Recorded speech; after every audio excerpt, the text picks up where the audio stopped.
It certainly is a feel-good breakfast show. It's a Tuesday morning. A very good morning, Sanbonani Dimela Mbakhaithu. Welcome to it. Delighted to be in your company at the start of a brand new day. Reporting for duty all across Mzansi and wherever you may be watching from. Now listen, it is a Health Tuesday today, which means it's a day that we pay special attention to our mind, body and soul. And first up, we'll be commemorating World AIDS Day with our panel of experts. Of course, that took place and was commemorated on the 1st of December. Then we connect with TV personality and musician Boiti Tulo and her friends to chat about menstrual health and menstrual issues. Plus, we are also joined in studio by Tropica Island of Treasure All-Stars contestant Roxy Lowe to share her highlights on the show. And of course, also be taking a couple of lessons from her in terms of her abilities in yoga, and then also delving into her skills as a DJ. It's going to be one of those beautiful mornings, but we need to, of course, update you on what's happening around the world. And there's been much happening from the news front, and of course the FIFA World Cup right now, which continues to delight Brazil yesterday, just putting on a super dominant performance over Korea Republic. But we'll report on all of that, of course, in the sports highlights very shortly. But right now, let's say a very good morning to my brother G-Man. How are you doing, brother? All the better for seeing your gorgeous face, sunshine. It is a beautiful day. Thank you so much for helping us start it in the perfect way. Good morning. My name is Graham Richards. So good to be connecting with you. Yes, of course, the cream is starting to rise to the top at the World Cup. We'll be delving into all of the action on and off the fields as we progress this morning.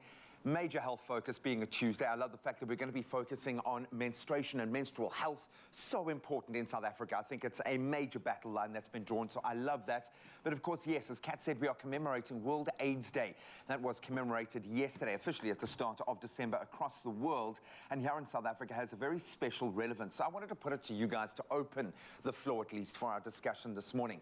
Considering that as of 2018, the World Health Organization recorded some 25.7 million people in Africa living with HIV. Here's the question: with everything that's been done up until this point, do you think there is enough education and awareness being built and spread throughout South Africa about HIV? What are those pressure points? What more needs to be done? Maybe you have a personal perspective. Maybe you've lived with HIV and AIDS and would like to share your personal experiences. Please do that. This is a completely safe place and you can empower others. 063-408-8863. That's the WhatsApp voice line to use for anything that you want to chat about this morning. In fact, you might find something to talk about right now as we delve into those news headlines. Then yes, I will tap into the sport. The time now, about 3 minutes past 6 o'clock. Let's take a look at the news headlines. On the national news front this morning, the special ANC National Executive Committee meeting has resolved to vote against the adoption of the Section 89 report when it comes before Parliament today.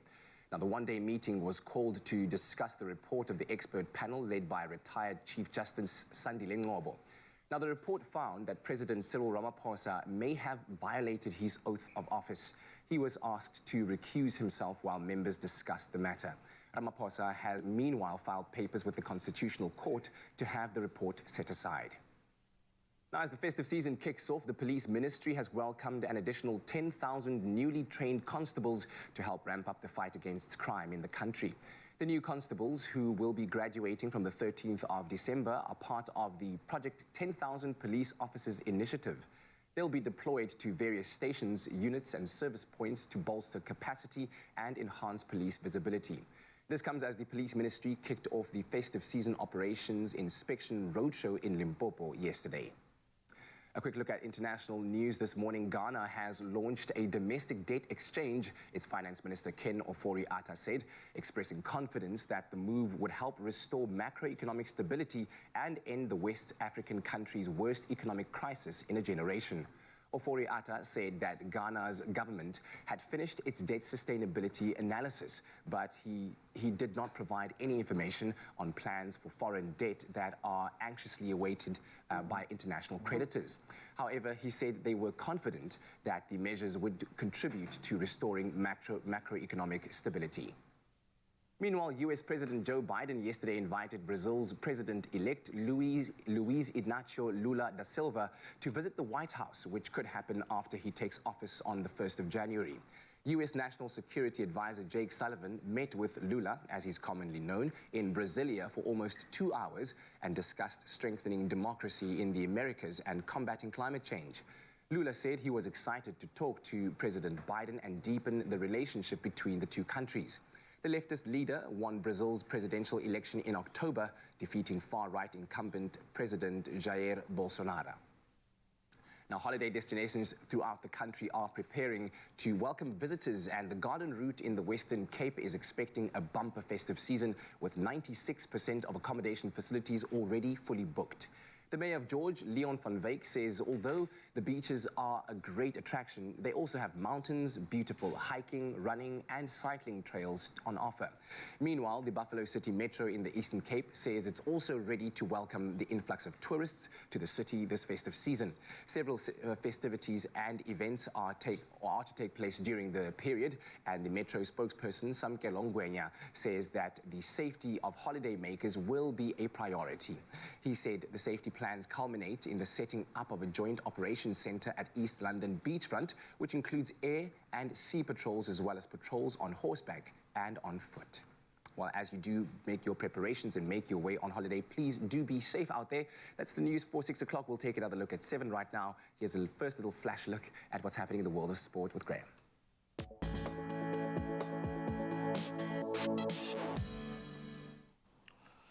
It's 4 flash goals, my friend. Brazil scoring 4 goals inside the opening 35 minutes of their last 16 tie against the Korea Republic at the World Cup as they won 4-1 yesterday. I think laying down a marker for the knockout stages. Vinicius Jr., Neymar, Richarlison and Lucas Paqueta all found the back of the net in a dominant display, as we've seen from them pretty much throughout the tournament. Then elsewhere, Paik Sung-ho got a consolation goal for Korea Republic in the second half, but it really wasn't enough. So that means Brazil will play Croatia in the quarterfinals. That was after goalkeeper and superhero on the day, Dominik Livakovic. He saved 3 penalties in the shootout as Croatia edged past Japan 3-1 after it ended 1-1 at the end of the full 120 minutes. Then staying with footballing news, I don't know if anyone expected this, but it's a big one. Saudi Arabian club Al Nassr have made a huge offer to sign Portugal forward Cristiano Ronaldo after the World Cup. So a number of clubs have expressed interest in him, with Al Nassr's offer the biggest at about 200 million euros a year, according to reports at the moment. Now, Ronaldo is a free agent. That was after his Manchester United contract was terminated last month following that controversial interview with Piers Morgan. It's understood that Ronaldo is fully committed to Portugal's World Cup campaign right now and is not intending on making a decision about his future plans until that is over. Then on to rugby news, and this one we are really thankful to report on. World Cup winner Sabun Corsi, who was reported missing by the Bulls, has been found, quote, safe and sound. Now, a statement by the Pretoria-based outfit said the 26-year-old winger was located after 2 o'clock yesterday afternoon. The Bulls had opened a missing person case with the police on the 17th of November. There was 6 days after the club had lost contact or had contact with him.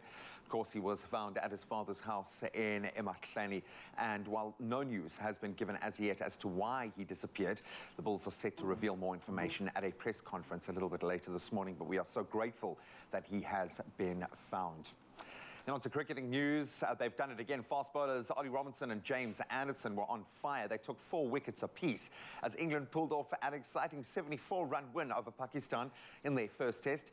Anderson taking 4 for 36, and then Robinson 4 for 50 to dismiss Pakistan for 268. It was a pretty high-scoring game with 4 players from England and 3 from Pakistan scoring centuries in their first innings. Quite a display. And in the win in England's 7th in 8th test, in fact, under the new management of head coach Brendan McCullum. So clearly getting it right alongside captain Ben Stokes, who were named in those positions just May this year. So we will connect with our team in Good Morning Qatar just after 7 o'clock to get into some of the permutations on and off the field at Qatar. But right now, let's get you set for the day ahead and see what the weather has in store.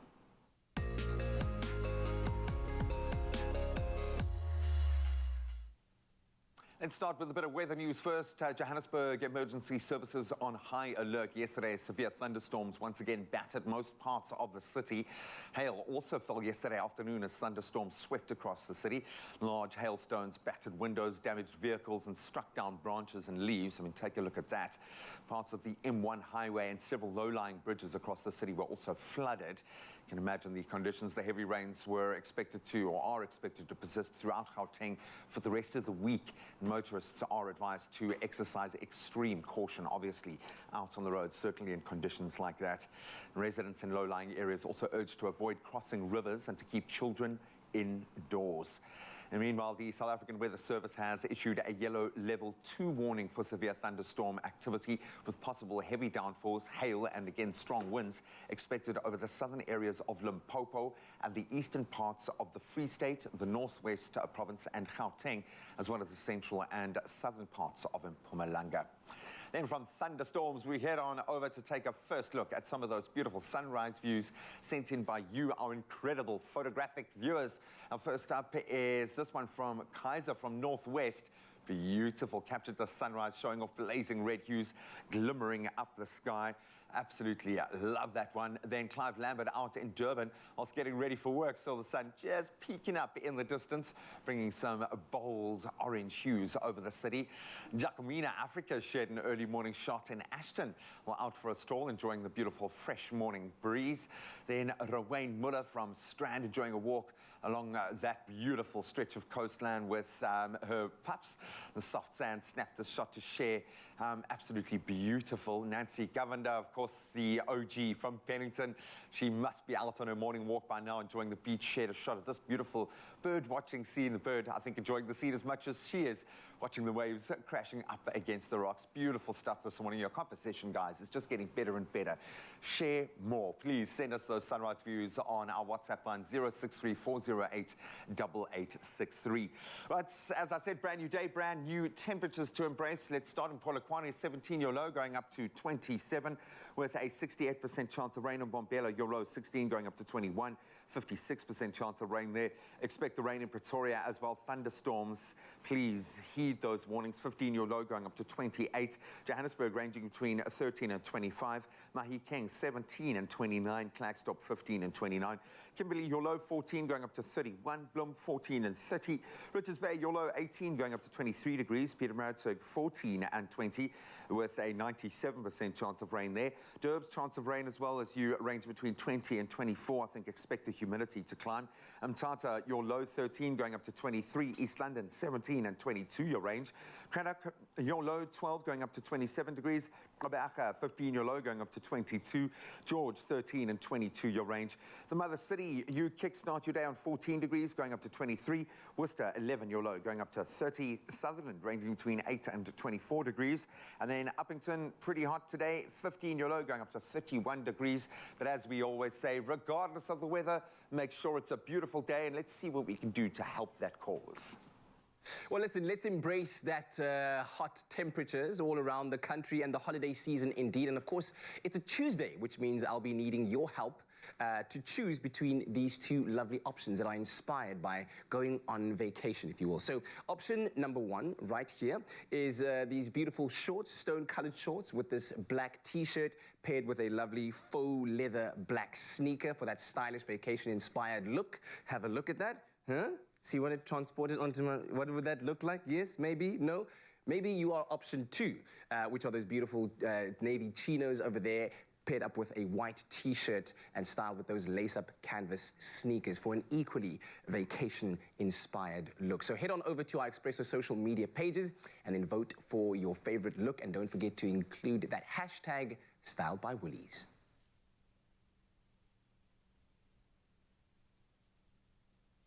Right now, it's between the sneakers that are kind of deciding it for me, but I wonder how you'll think about it. So option one over here to my left, option two to my right.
Welcome back. It's a Tuesday morning on your feel-good breakfast show, Expresso on S3. Now, the 1st of December marked World AIDS Day, with the theme of this year being Equalize and Integrate to End AIDS, reflecting the gravity of the epidemic's impact on marginalized communities. Now, in 2021, there were 7.9 million people in South Africa living with HIV and AIDS, while only 5.4 million were on treatment. And here to chat more about the disease is Gqibela Dandala, the Executive Director of 1-to-1 Africa, as well as Matthew Johannes and Lindeka Joka, who are contributors to the book In My Life, Stories from Young AIDS Activists. A very good morning to all of you. Thank you. Bright and early. Yes. Are we all awake and ready to tackle this topic? Let's go. A very important one indeed, as we were just discussing off camera during the ad break. But perhaps let me start off first with you, Gqibela, for you to tell us more about 1-to-1 Africa, exactly what the organization is and what it does. So 1-to-1 Africa is an organization that works in rural Eastern Cape. We call them in last mile communities where no one else can reach. Right. And our reason for existence is to improve maternal and child health in communities where there's a high HIV burden. And Matthew, you come into the conversation with that book that you're holding on your lap over there. It's called In My Life.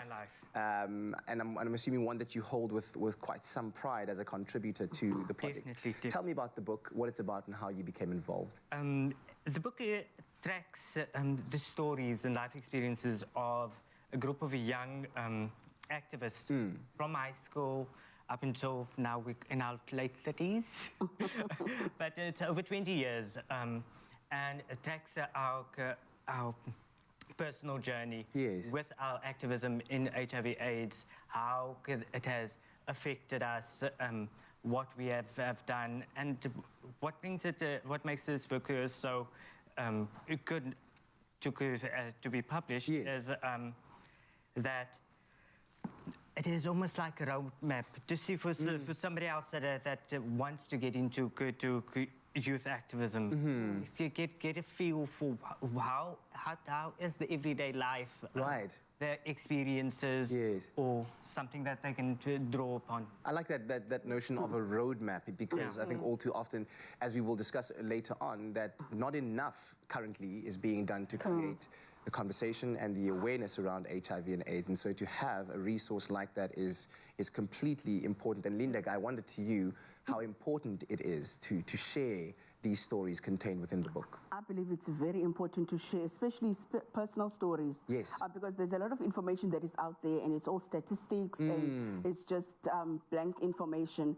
But with these, there are personal stories of individuals that you can relate to. So I think it's quite relatable for someone who's going through a situation right now where HIV is involved, whether they're infected or affected, to get to read a book like this of personal stories of people who have been where they are right now. So I think this book is very relevant from that time that we were teenagers. So it's relevant to a teenager, also to a person in their 30s who may be going through HIV-related incident or situation right now. So personal stories, I think they're very relatable, and that is what we should be telling more to bring people out to a level of them being comfortable and feeling like they're not alone in their situation. Yeah, exactly. And that's how we end up reaching out to those perhaps those last mile communities, because we tell human stories that actually connect us at the end of the day.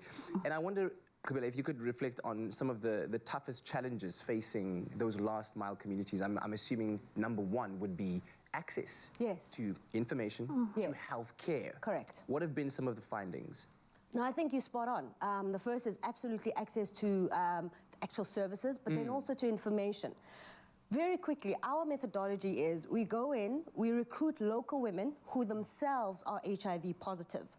And all that they are is information carriers. They take knowledge into every single household that we serve. We work in 35 communities, 35 villages. So every single household, they will go in, and the first thing they say is, I am whoever I am, and I am living with HIV. So they become walking, talking posters, first of all. They are mothers, so they know the challenges that a lot of these women are facing. And then by the time that they are disseminating information, then people are actually willing to listen. The second problem is information, knowledge, basic information. go and get your go to your antenatal classes. Right. Know your HIV status when you are a pregnant woman so that you can protect your child. So that despite your status, you can still have a child born free of HIV. Now, in urban areas, we really do know this, but not so much in those last mile communities, because where are they supposed to get this information? So we find that lack of access, lack of information are without a doubt the biggest hindrances and challenges that those communities face. I wonder if you might reflect on your own personal journey, Matthew, about what were some of the biggest challenges you faced in your own personal journey? Over the years, it was the stigma around the HIV/AIDS, Right. because it's something that it is always just seen on pamphlets Right. or things, but you wouldn't actually pick up one, because if you pick up one or you get associated, then you are then infected, and then that is almost like a stain. I went through high school, everyone thinking that I was HIV positive, because I was always talking about AIDS and showing people how to put in condoms, and right through high school. I think that is that stigma that goes around that. It was the biggest thing, and getting them to talk about when you actually discuss with your partner about condoms. Is it on the first date? Is it just before? Is it once the lights are off?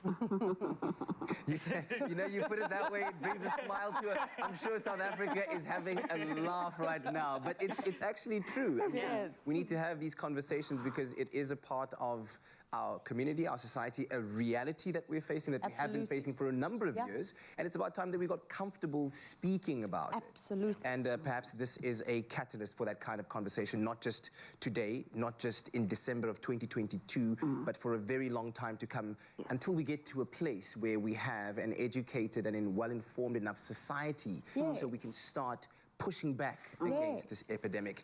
And perhaps you'd like to weigh in on the conversation by sending us your voice notes on 063-408-8863. Of course, you're also welcome to comment on the Facebook post. We would love to hear from you. We'll continue our discussion with our panel shortly. Yep, and while that team on that side of the studio saves the world, we're going to get back in the kitchen and have a little bit of fun. In fact, we're going to make all of your festive meze dreams come true with this easy labneh and Mediterranean marinade. I bet you didn't expect me to say that for a festive table. Every blissful batch of African gold extra virgin olive oil is literally that liquid gold. It's pressed with love and cured to perfection, ensuring excellence in every recipe. We're going to put it to the test, and Nondo's going to do it. She's going to show us how it's done. Yes.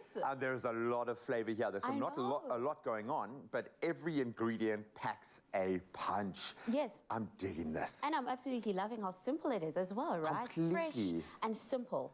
Okay, so will you help me there with that mint? I will. So I'm going to be making the labneh here.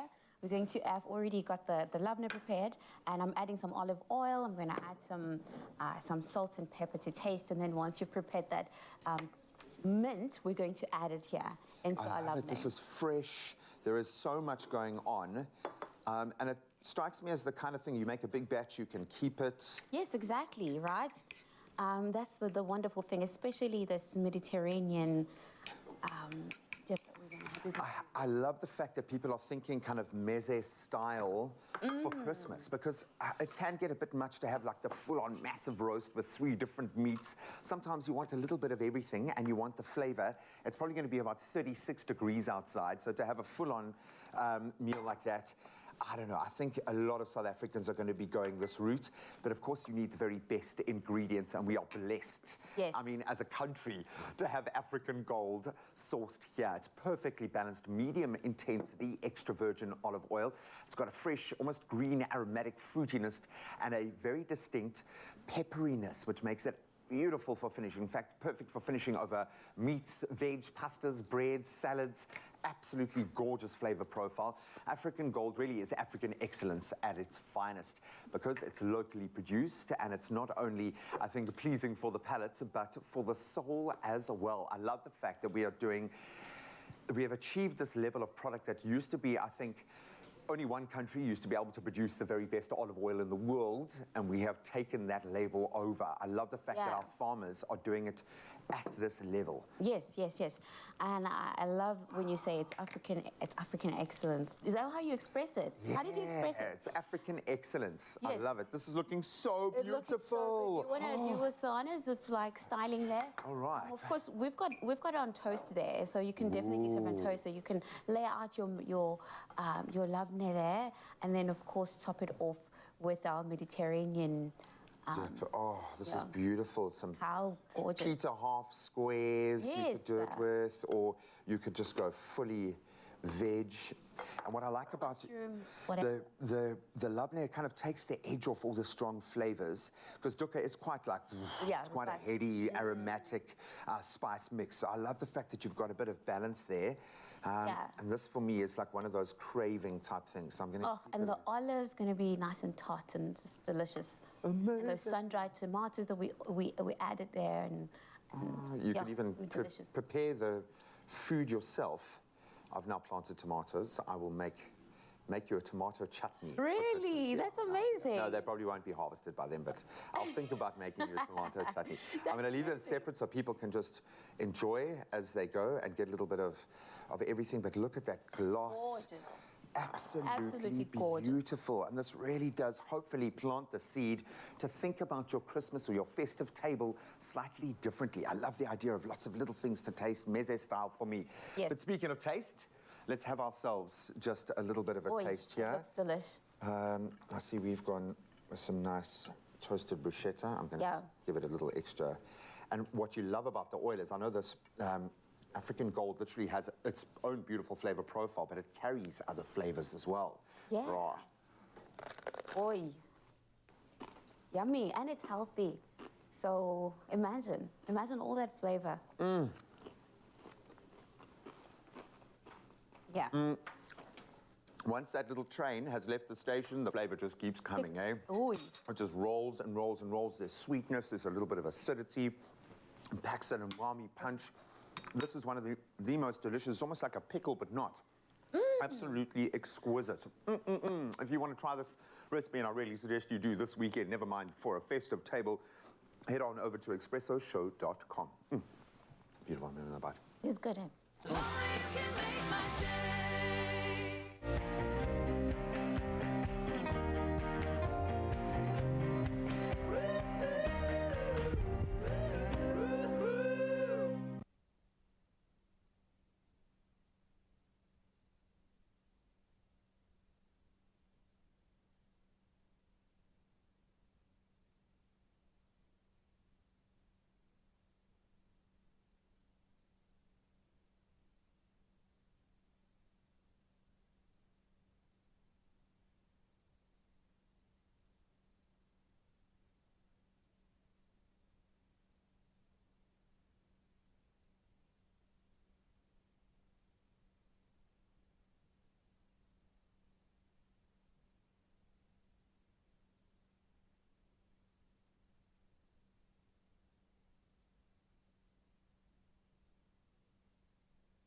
It's my feel-good breakfast show. Welcome back. It is your feel-good breakfast show, Expresso on S3. Thanks for joining us at the start of a brand new day as we continue our discussion regarding the awareness and education in South Africa around the issue of HIV and AIDS. Now, did you know that South Africa has the highest number of infections and fatalities on the African continent in the last year or so? Now, Kribelo Dandala, the Executive Director of One-to-One Africa, as well as Matthew Johannes and Lindeka Joka, who are contributors to the book In My Life, Stories from Young AIDS Activists, are still with us this morning to continue our discussion around World AIDS Day, which of course was commemorated on the 1st of December. Now we also have a social media comment because of course on our Facebook page we've asked you to weigh in on the topic, and have a look at this comment here from Kim Dellis, who says, I believe that there was a big push to teach people about HIV when it was first diagnosed, when we first discovered it. However, lately we have not put as much effort into reminding people about it. We need to put more effort into remembering 1 December as World AIDS Day, and not only to remind people what it is about, but also to remember those who fought and who have lost their lives in the past. Thank you very much for that, Kim. And we were talking just now, perhaps on a bit of a light-hearted note, that, you know, on the 1st of December, you could have looked across social media and there were more videos and memes about, hello December, than there was about it being World AIDS Day. Absolutely. Have we forgotten? Seemingly, it's not all that fun a topic to talk about. So Perhaps. I don't think that we've forgotten. I think people think by now we know. But what we are failing to recognize is that the population with the highest infection rate are younger people. So before, in our time, when we were their age, there was a lot of information. This is true. But the problem with the fatigue is that we are forgetting that there are a lot of young people who are coming up who need as much knowledge and just in your face as it was for us. Remember, we are a young population. The majority of our population is young. So we dare not assume that that which was taught when many of them were still crawling, they have now somehow assimilated and said, and tell ourselves, oh, they talk about it at school. Surely they know. Surely they don't know. At school, they talk about it again as a biomedic condition. HIV today is transmitted more often than not through social settings. It's a social issue. What are the social determinants? What are the contexts in which people are acquiring HIV? We need to start looking at that and start speaking loudly and clearly and in an ongoing manner to those social determinants, and not just say ABC, abstain, be faithful, condomize. We're not saying they're not relevant, Right. but there's more. There's a lot. More letters to the alphabet. This is very true. And I do wonder as well, I mean, the fact that the Treatment Action Campaign has said that about 60,000 young people are getting exposed to HIV, AIDS annually in South Africa. Exactly. Do you think that there's an element of complacency, Johannes, when it comes to the awareness? I mean, as we continue just uncovering this. Just echo sentiment as well, is that it's the information is there. Yeah. And people are just not sharing, and not sharing personal things. It's always just statistics. It's not spread amongst these the communities and the social groups that are affected, and then that because there's not a face to the pandemic.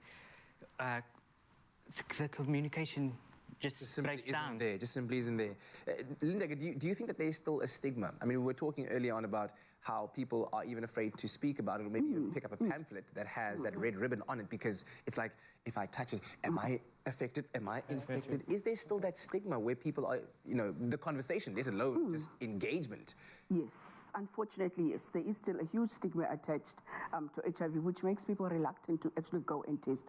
Because it's all good and well when you're talking about it, when you're referring to it and all, but it comes now to you, to your doorstep. You come and need to go case tested. And then you yourself first are afraid. You're not afraid actually of the actual test, but what of the outcome? How will you be now perceived? What if it's positive? And also look at the young mother going to, say she's going for pregnancy booking, and then she comes back that she's HIV positive. Who does she tell how she met by the family, how she met by the partner. She's now bringing Yeah. So definitely there is still a stigma attached. We're going to bring you a microphone right now because I think we're having a bit of a technical issue with yours, but we'll come back to you. I want to just maybe touch on, this, and I remember having this conversation among my friends at some point that, even going to a clinic and the idea of being tested. Number one, walking into it, knowing what you're going to be doing. So you're heading to that corner where the professionals are there. Yeah. And the stairs, the askisnes kikobako testa. And then, wow. We have a bond? We have a bond? Exactly. Is that still happening Oh, in 100%. 2022? 100%. So how do we change that? I mean, we love our professionals, but, sure, they are tasked with a very... It's a huge task, right? It But is. They are there to protect us. Yes. We talk about the young generation. They are there to protect the future, essentially, of our country. And it Yes. starts in places like that where you feel safe enough to go, Mama, I need to get tested. Yeah. I'm not sure what's going on. I'm scared. Yeah. Talk to me. Sit me down like an aunt, like Umama. Yes. Talk to me through this or talk me through this and help me understand my life. Why is that not happening? That's a great question. Why is that not happening? Because government mandate says that every clinic should have a youth-friendly space. Right. And that would go a long way towards addressing this. But the reality is, the communities that we serve, they barely have a clinic. Let's just start at Right. basics. So the idea of a youth space in a clinic that's barely existent, that becomes an issue. But that should not be a good enough reason. Right. The question becomes, where are the young people? There should be a deliberate effort where we meet young people where they are and in the spaces that they occupy.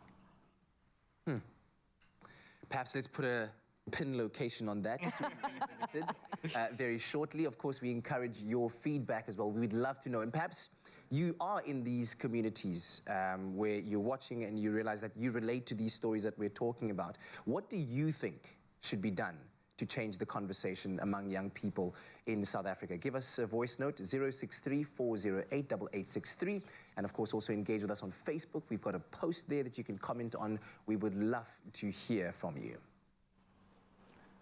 Yes, please, having a bit of a light bulb moment here with that one. If you are especially a young South African with a personal perspective, share it with us right now. And while we're on the topic of health, let's turn our attention to those healthcare professionals that we've relied on so much over the last few years, especially. Pharmacists are not only brave, but they inspire hope within their communities. And Pharmacy of the Week is just a short feature acknowledging these incredible efforts. This is our way of saying thank you to these brave healthcare workers, proudly brought to you by Adcock Ingram OTC, who are officially the sponsors of Brave. So let's take a look at this week's amazing Pharmacy of the Week. It's Van Heerden Pharmacy out in Tzaneen.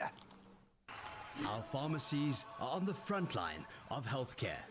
This is Pharmacy of the Week. Dumelang, ra amogela mo Van Heerden Pharmacy Lifestyle, Tzaneen. As a pharmacist, I'm on the front line of every person that enters the pharmacy.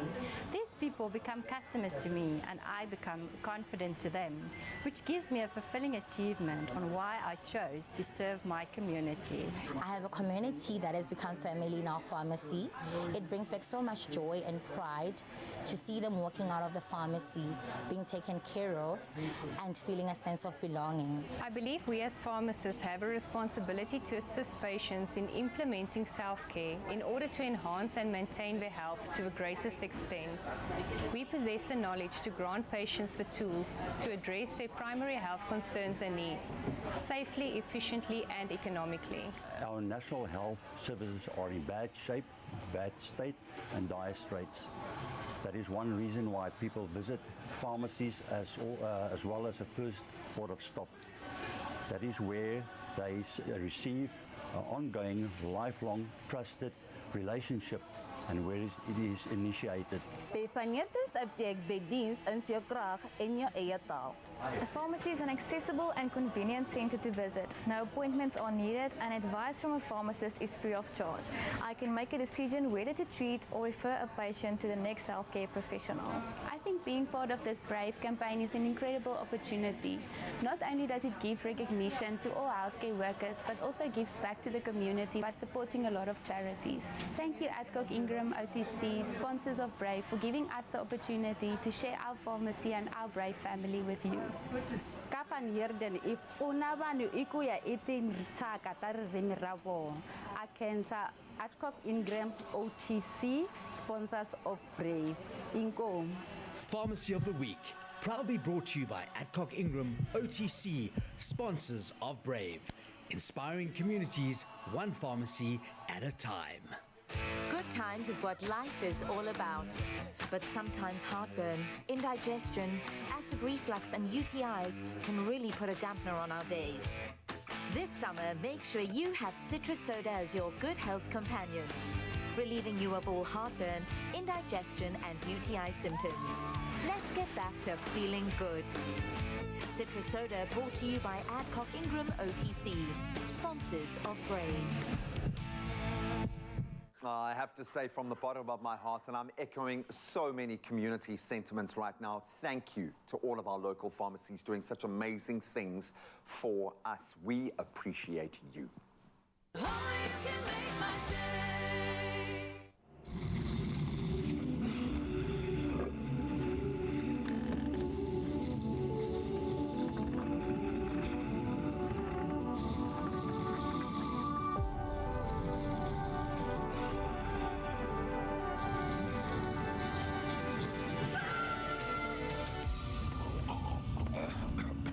Defeat your mucus monster, Mucofizz. Loosen mucus and phlegm for clearer airways. Brought to you by Pharmacodynamics.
It's my feel-good breakfast show. Welcome back. It is your feel-good breakfast show, Expresso on S3. We're wrapping up our discussion on World AIDS Day with Gqibelo Dandala, the Executive Director of 121 Africa, as well as Matthew Johannes and Linda Gajoka, who are contributors to the book called In My Life, Stories from Young AIDS Activists, who are joining us for one last segment. We do have a voice note from Mila. Let's have a listen. Good morning to you. Good morning, guys. My name is Mila Longwear. I do not think there is enough education awareness in SA about HIV, because almost every time when I'm at the clinic, I always hear people fussing about taking the HIV test because they think the nurses are going to tamper with their bloods so that they can be diagnosed with HIV. They still fear and they still live under the stigma of HIV. Wow. Thank you very much for that insight, Mila. I didn't even consider that, that people are not just, perhaps nervous or anxious about the stigma that surrounds it, but it's like, can I trust the person who's administering this test. Absolutely.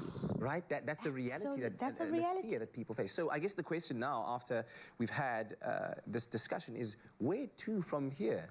Kubela, if you could paint a picture. I would say, first of all, alluding to the conversation we had off air, and I'm looking at us now, before looking at anybody else. Right. We need to become the educators that we want everybody else to be. So I think it's important that look at where you are, look at the position that you hold and the influence that you have, and in those spaces, start being the voice that creates a new narrative. Start taking the steps that you want others to take. So, you're a minister, you are a parent, you are an aunt, whatever your position, whether it's in life, in the community, in your family, start becoming that voice that creates that new conversation, that normalizes conversations about sex, that normalizes conversations about knowing your HIV status, that normalizes all of this without shame and without judgment. So I would say, the way forward, first of all, and the easiest for every single one of us, is start to be that voice of change. If you're scared, imagine what young people are feeling. So be that voice, be that change. Yeah. And I mean, we can say it directly. We were speaking about it passionately during the ad break, that perhaps, in a position of leadership, of a religious leader, perhaps, in a community, you have a voice, you have a captive audience, you have people who are listening to every single word you utter. So perhaps an opportunity for you to say, hey, let me be the one who is the community leader, who will take the young people, all 20 of them, or ever many of them, to the clinic. And let's have a link and a connection with the local healthcare givers, so that the smooth, or the journey from a lack of knowledge to an abundance of knowledge is made smoother, 100%. right? And in that way, you take people under your wing. You make them feel protected, so that we can get rid of things like this stigma and this attitude that I can't speak to somebody who's HIV positive. I can't touch something that has a red ribbon on it, because we're in 2022. We need to protect the future of our country, and it starts with these real conversations that we need to have. Yeah. What would you say, Matthew, to somebody out there, especially young people who are struggling and living with HIV/AIDS? I want to remind them that they are experts at being themselves. Nobody else knows their life better than them. So when you are speaking about how HIV/AIDS is affecting you, nobody else can tell you you're wrong about that. So in your circle, you're the expert. We can have other people help you with the things that you're not sure of. But remember, take that power in whichever niche of the society you are. You are expert at being a 16-year-old cisgendered male, or a 60-year-old transgendered female. So, yeah. Absolutely. And I think, just to take it a bit further, Lindega, to you, as an activist, there are young people out there who are at the position where they do have influence, and perhaps an opportunity to use that influence for the good. What would you say to them about taking up that baton? It is quite a responsibility. Yeah. So I would say that they are having the power right now, because the infection rate is so high among young people. So we, the young people, are the ones who are to take the message to the other young people. You are in a position of power. If there is a lack of service delivery at your local clinic, where you go as a young person and you don't get the help that you want, there are voices. You have a voice to stand up and talk. Go to the clinic manager, go to social media, because it is your right to get your I mean, how is it that the person who does go and access the clinic like they should is the one who's stigmatized? How are you the one who knows where to get help, but when you get to the clinic, you don't get what you're looking for? So you have the power to change that. Do something, make it better for the people who are coming after you. Yeah. You have the power to change it. Yeah, I think we all, there is that moment where there's that nagging, there's that tugging at your heartstrings, at your mind, that I'm supposed to be doing something with this knowledge base, with this influence that I have, and it's so important that you answer that call to yourself, and then be able to be someone of value to the community. We do live in communities where we believe in the principle of Ubuntu. It takes a village, and for the protection of the future of our country, we must engage on this level. And to that extent, the book, where is it available? How can people get their hands on it, read those stories, and perhaps gain some inspiration and courage from them? Yeah. The book is available online. Its publisher is Jakandak Media. So, yeah. Fantastic. Wonderful things. And then finally, if people would like to get a hold of One-to-One Africa, Kribelo, how do they do so? We are on social media, finally, and our handle is One-to-One, ONETOONE, One-to-One Africa. Yes. Or they can go to our website, www.onetoneafrica.org, or they can just email us, info@onetoneafrica.org. Yeah. Well, thank you so much, all three of you, for firstly waking up super early this morning. We really do appreciate it very much, and for the wonderful message that you are carrying, the responsibility that you've taken on your shoulders to come and have this discussion with us. We really do appreciate it. Thank you. And of course, thanks to you as well for all your contributions. Please continue to engage with us on social media. We still do have that post coming up where we ask you about, do you think that there's enough in terms of education and awareness around HIV and AIDS in South Africa? Oh, thank you so much, Kat, and what an amazing panel this morning. That is how you start the conversation, and I love this notion of living in the service of others. And it's not about being generous, it's about understanding that we're all in this together. Everyone is affected, whether directly or indirectly. This is a problem we all share, and those solutions need to be collective as well. So thank you so much to this amazing panel. Go and have an amazing day, or go and have a nap, and then go and have an amazing day. Now, a little bit earlier on the show, Kat asked, he implored, he begged for your help in choosing between two vacay-inspired looks, because it is that time of the year. So let's start with option one. It was navy slim-fit twill shorts and a black T-shirt with black faux leather sneakers. Very nice, kind of his vibe as well. And then option two was navy chinos with a white T-shirt styled with lace-up canvas sneakers. Both pretty cool, both screaming, it's holiday. Let's find out what you had to say. So Jackie Favere saying, good morning, Expresso fam. Option one would be great for cats. I agree. Arlene Stevens saying, good morning, team. Option one definitely will look good on you. They're loving the legs. I think it's the calves. Rala saying option one, no explanation needed. Luluto saying option one. Then Narisha Yajas coming in with an option two. So there's only one vote for option two this morning. Option one seems to be dominating. They're putting in a Brazilian performance this morning. Anthea saying good morning, option one. Ruth Davids, good morning, Ruthie. We love you. She says option one. Praise weighing in. Just number two. They're liking the look. Well, it appears that we have a winner this morning. Thank you so much. I think Kat is going to feel comfortable and ready to embrace the holidays because, yes, he has worked really hard this year and he deserves it, and he deserves to look good. So let's see if indeed your choice is on the money. Dun, dun, dun. That's great. The crowd is going wild. I love it. I feel like I'm out here. I was about to say, representing Swag United. No, what? Anything right now.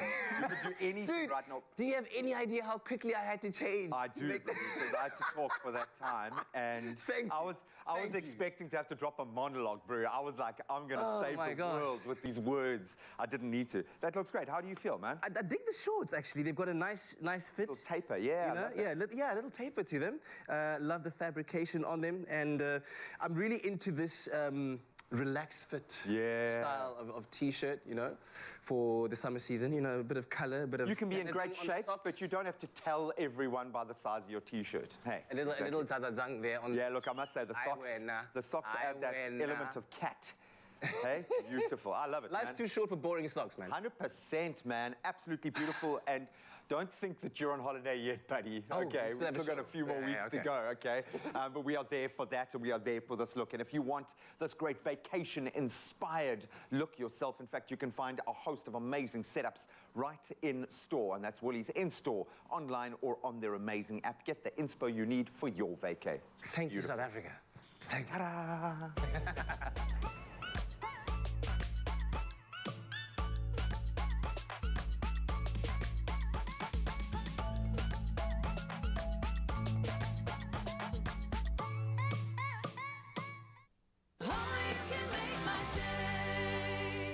We got you covered. 24-hour Longwear. New skincare and ingredients. Better skin by the day. Diverse shades. Transfer resistant and waterproof. For all skin, for every life.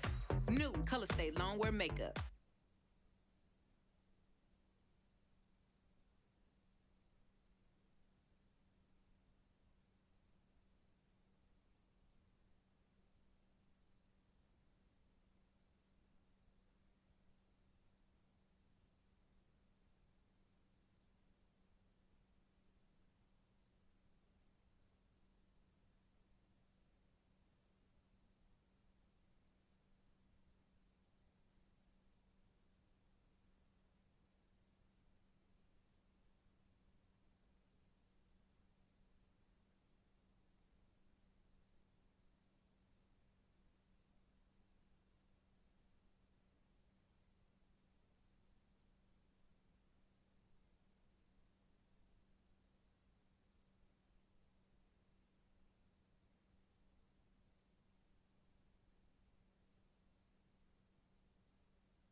It's my feel-good breakfast show.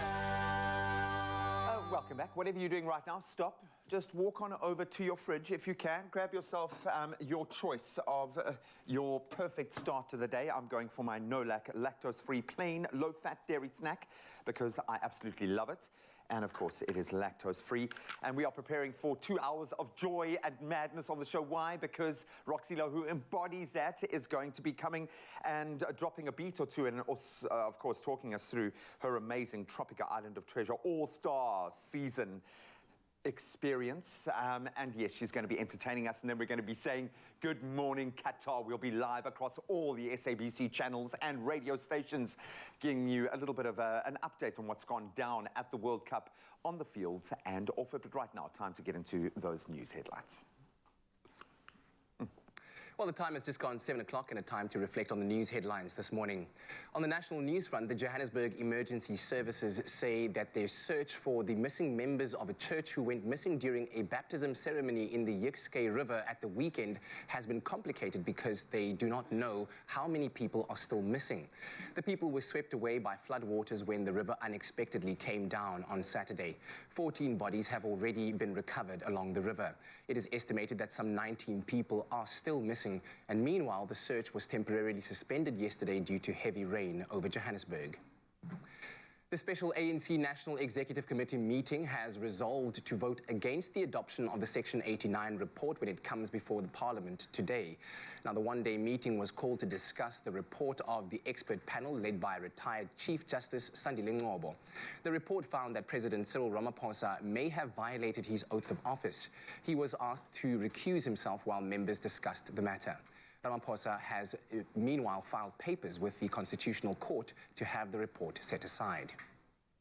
On the international news front this morning, Russia has fired a barrage of missiles at targets across Ukraine for the 8th time in 8 weeks.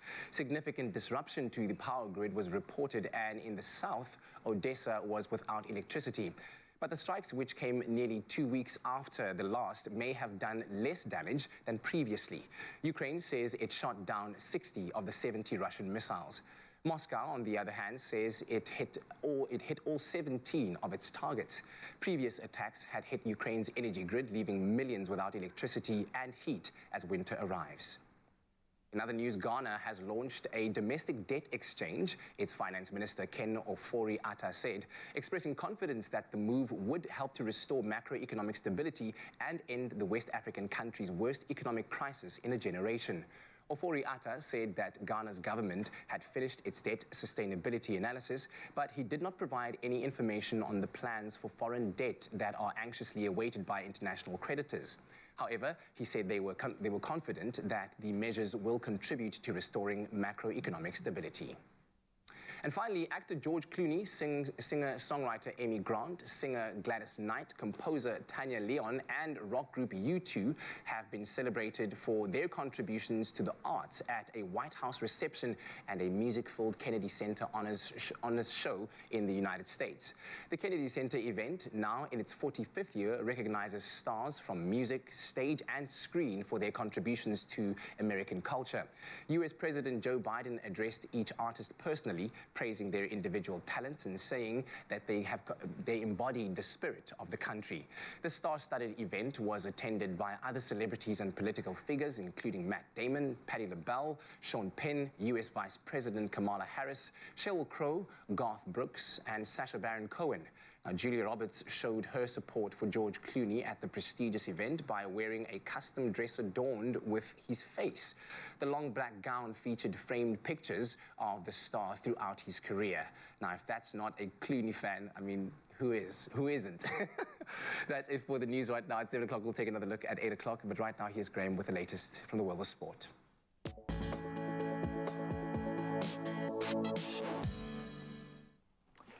Thanks, Kat. Let's start with our footy news first, and of course soccer dominating this morning in light of what we've been seeing on the fields at the World Cup. It's the business end now in Brazil.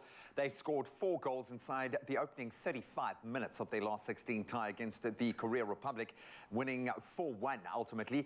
Vinicius Jr., Neymar, Richarlison and Lucas Paqueta all finding the back of the net in a pretty dominant display, as they've been throughout the competition so far. Baek Seung-ho did get a consolation goal for Korea Republic in that second half, but Brazil were on fire, and as a result they now play Croatia in the quarterfinals. That was after their goalkeeper Dominik Livakovic, he saved 3 penalties in that shootout to be the hero of the day and has helped Croatia edge past Japan 3-1. That was after it ended 1 apiece at the end of the full 120 minutes. And staying with footballing news, but beyond the World Cup, Saudi Arabian club Al Nassr have made a huge offer to sign Portugal forward Cristiano Ronaldo after the World Cup. So a number of clubs have obviously expressed interest in him, with Al Nassr's offer the biggest at about 200 million euros a year, according to reports. Ronaldo is a free agent at the moment. That was after his Manchester United contract was terminated last month following his rather controversial interview with Piers Morgan. Now, it's understood that Ronaldo is still fully committed to Portugal's World Cup campaign right now and is not intending to make a decision about his future plans until that is over. But we will watch that space with interest. And then this is the kind of news we love to report on. We turn to rugby now, and World Cup winner Sabon Corsi, who was reported missing by the Bulls, has been found, quote, safe and sound. A statement by the Pretoria-based outfit said the 26-year-old winger was located just after 2 o'clock in the afternoon yesterday. The Bulls had opened a missing person case with the police on the 17th of November. That was 6 days after the club had last had contact with him. Of course, he was found at his father's house in Emahlani. And while no news has yet been given as to why he disappeared, the Bulls are set to reveal more information at a press conference a little bit later this morning. Then on to international cricket. Fast bowlers Ollie Robinson and James Anderson took 4 wickets apiece as England pulled off an exciting 74-run win over Pakistan in their first test. So Anderson took 4 for 36, Robinson 4 for 50 to dismiss Pakistan for 268. Then it was a high-scoring game with 4 players from England and 3 from Pakistan scoring centuries in their first innings. The win is England's 7th in 8 tests under the new management of head coach Brendan McCullum and captain Ben Stokes. Clearly the chemistry is there, and they were named in those positions just in May this year, but clearly a perfect click. Well, that's where we leave our sport for now. In just a few moments, we will be going live across all of the SABC sport channels saying good morning, Qatar, but right now let's get you to work safely. Kat's got the latest on the traffic front.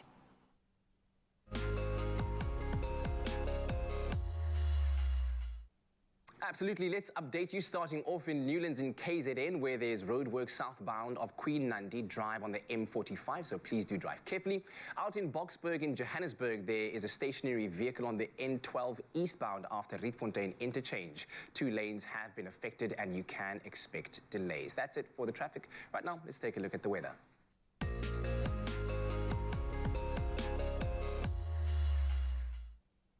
Now, before we take a look at the sunrise pictures as well as temperatures all around the country, some interesting news from the space world. The most interesting, in fact, space news this morning is that the U.S. Space Agency's Orion capsule is heading home. Down in the Pacific Ocean on Sunday. For the Next Generation cruise ship, it has thus far been a highly successful demonstration flight. A trouble-free return at the weekend will see astronauts climb on board Orion for its next mission in late 2024. Now, NASA is planning a series of ever more complex outings as part of its Artemis program.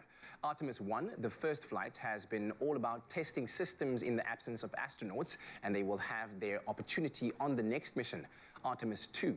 And of course, Artemis 3 is also most eagerly anticipated, an attempt to land people back on the lunar surface for the first time in more than 50 years. And it could take place in late 2025 or in 2026. However, everything depends on the current venture ending without any incident. So from out of this world, we now bring it back down to earth and take a look at those beautiful sunrise views. For our 7 a.m. a little peek, we have Rowaine Miller from Strandfontein Pavilion, who snapped this view while out enjoying a walk and taking in the beautiful colors and tones that light up the sky. Look at that. Then Nathan Sassman from Atlantis shared a shot of the blazing sun reflecting over the water, glimmering up the ships. We absolutely love that. M. Zuber shared his view out in South Broome in the KZN, showing off a spectacular ocean with rays of light beaming through the clouds. Loving that. And then last up, we had this stunning video sent in from Louis G. Cherry, showcasing calming pink hues in the sky while she enjoys a morning cup of tea in her garden. And we thank you so much for that. Please do continue sharing those videos and those images with us on 063 408-8863.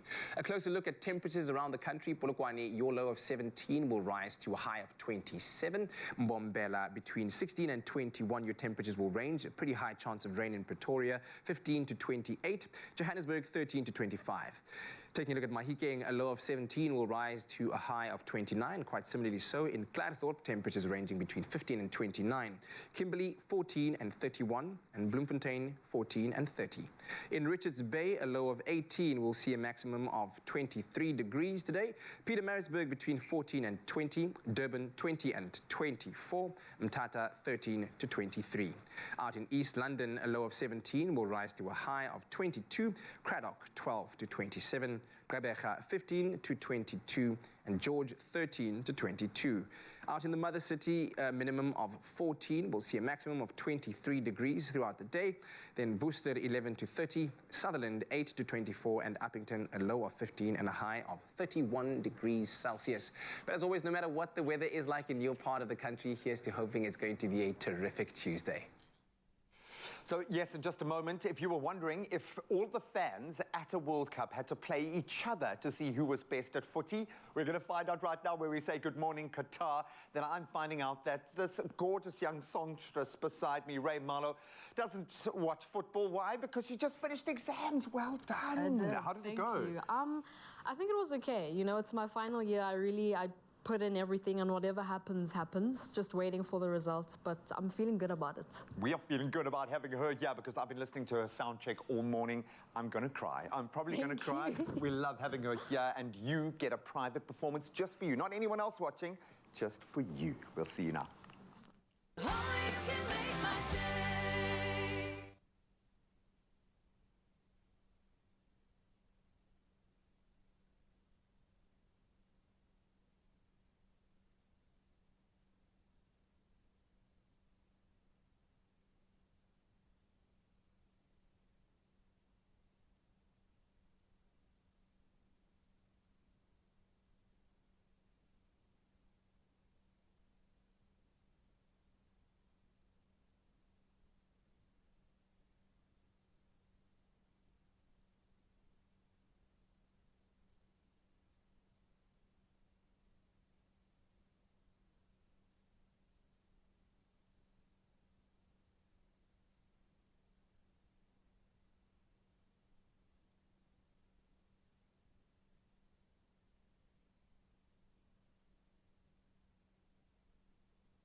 Crush is about to unlock your 100%.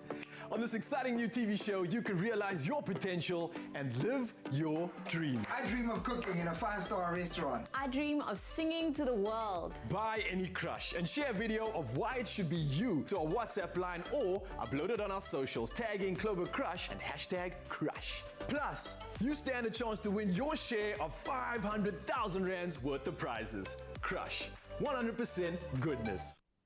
It's my feel-good breakfast show.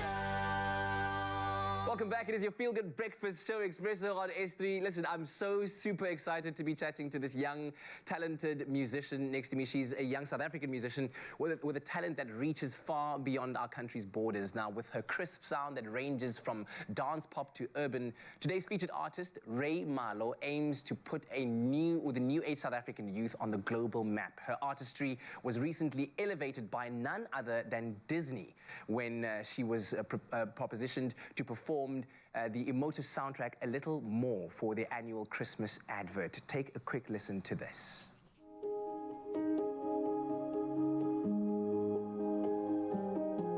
Hi, I'm Ray, and I'm here today recording the track A Little More for the Disney Christmas campaign From Our Family to Yours. How I interpret the song is that as people, a lot of the times we're very scared or uncomfortable with change, but when there's something familiar like a family member or friend, it almost makes that change easier. I think a lot of people, including myself, know how it feels like to be lonely and needing that friend or that family member, something that you can call home. That I'll be strong the way you showed me to. There in my shadow. Adding my voice to this global campaign makes me feel extremely honored. The From Our Families to Yours campaign is really about blended families and the changing dynamics within a family.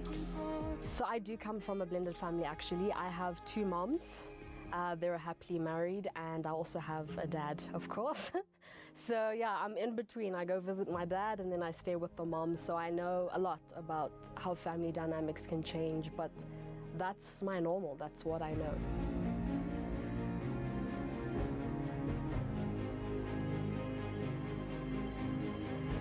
The experience of recording this track has been really amazing. It is very relatable, and in life there's moments where we feel like we're a bit in the dark, but there's people or things that we can do that sort of take us out of that darkness and take us home or to wherever we feel comfortable and familiar. Oh my word, we are all just enchanted by that. Ladies and gentlemen, Afrika Borwa ka bophara. Put your hands together. Ray Malo is in the studio. Celebrate. Ululate. Come on. Thank you so This is your moment, Ray. Thank you. That's beautiful.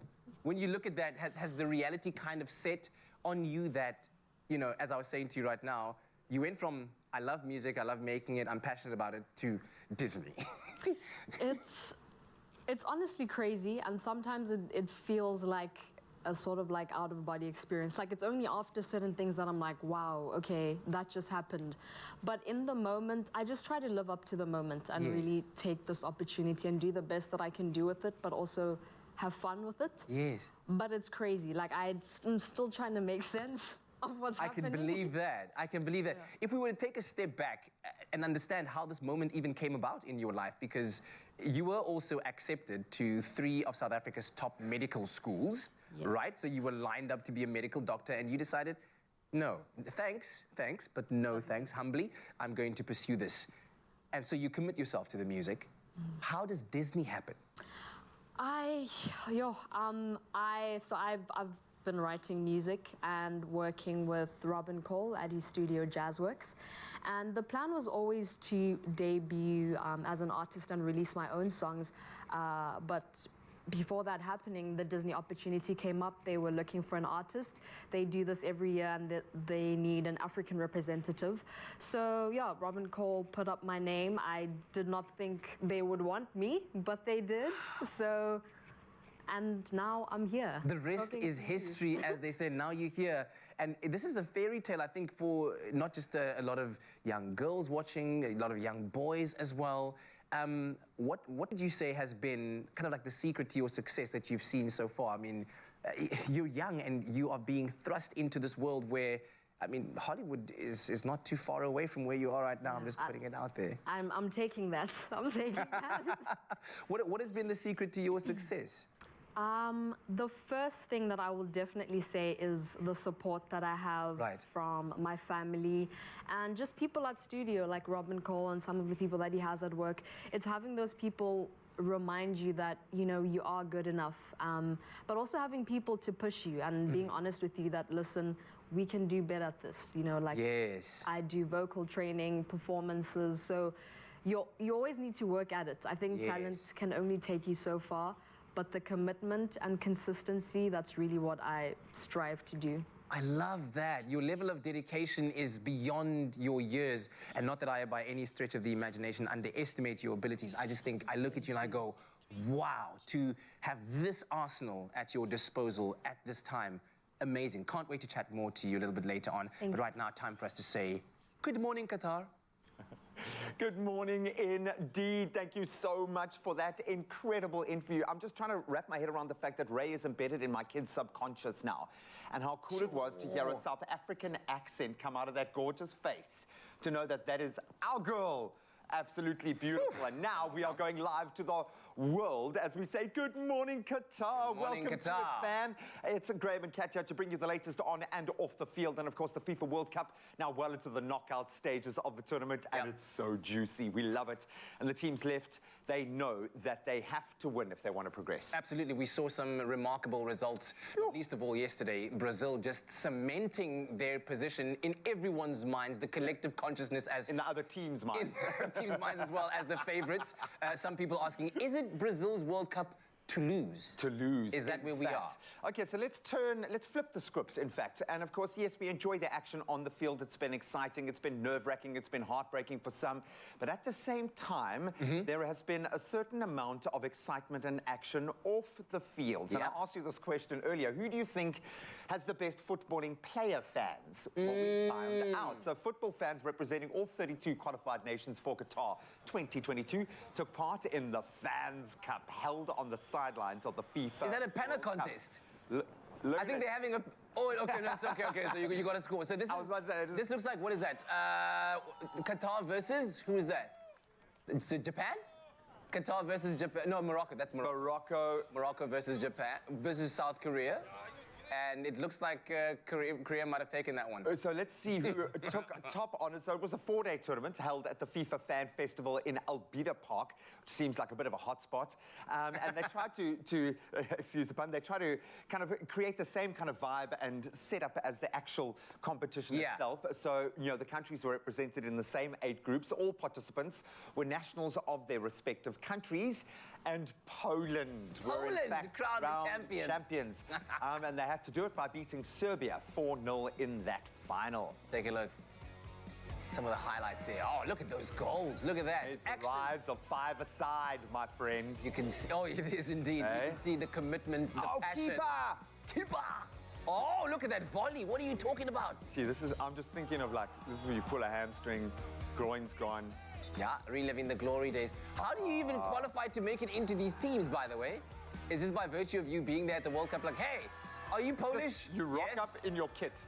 You just rock up in your kit with your boots, and they say, who's got their boots here? I love it. So yesterday also marked World Volunteer Day, and for the first time ever, in fact, this fell on a match day at the FIFA World Cup. That is beautiful. It meant around 20,000 volunteers from 150 different nationalities were recruited to support the tournament in Qatar. And as a gesture of appreciation, 10 FIFA World Cup ambassadors also joined the fray. We're talking about the likes of David Beckham, Marcel Desailly, Yaya Touré, and they paid a surprise visit to a volunteer hub in Doha to meet and engage with and exchange stories with some very lucky volunteers. Imagine. I mean, sitting in the company of some of the greatest footballers that we've celebrated over years. Yes, Marcel Desailly, David Beckham, there he is. Absolutely must have been so, so special. And it is indeed these individuals who volunteer their time, and we can reflect this, you know, likewise in South Africa when the World Cup was here.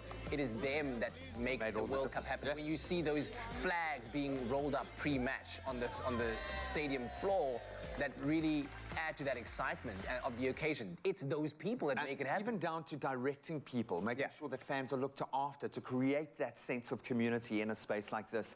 Really beautiful.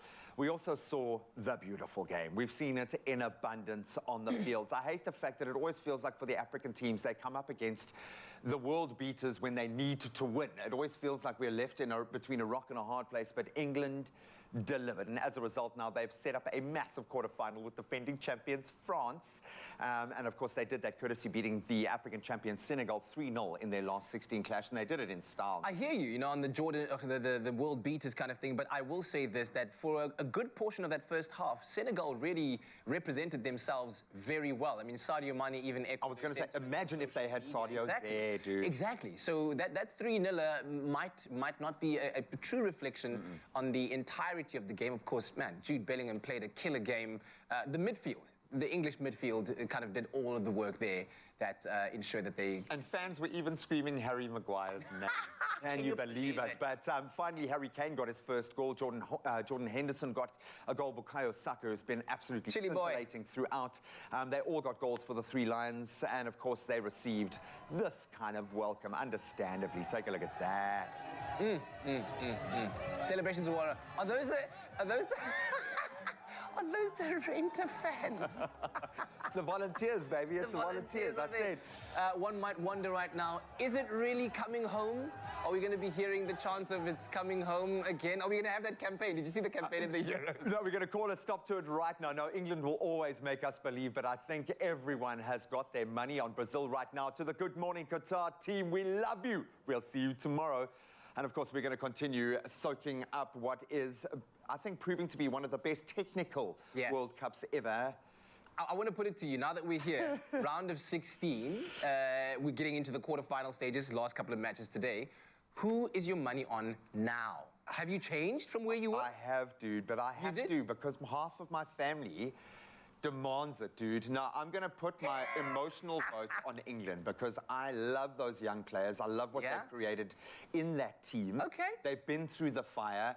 Even as I say these words, I'm struggling to convince myself that anyone's going to beat Brazil. Really? Really? Despite the fact that Argentina did do it in the Copa America, in the final? This Brazilian team now, with these young players, with the kind of self-belief that they have, I mean, the first shot on goal that Alisson had to save came in this game yesterday. It was the first time he's had to move in goals. They've been and this is an attacking side, so yeah. I'm calling it the year of Messi. Ooh, it's going to be a messy year, man. You can let us know your predictions and keep those comments coming. We are, of course, commemorating World AIDS Day, which was yesterday, and we would love to hear your perspective. 063-408-8863. Do you feel enough is being done to drive education and awareness around HIV and AIDS? Have your say.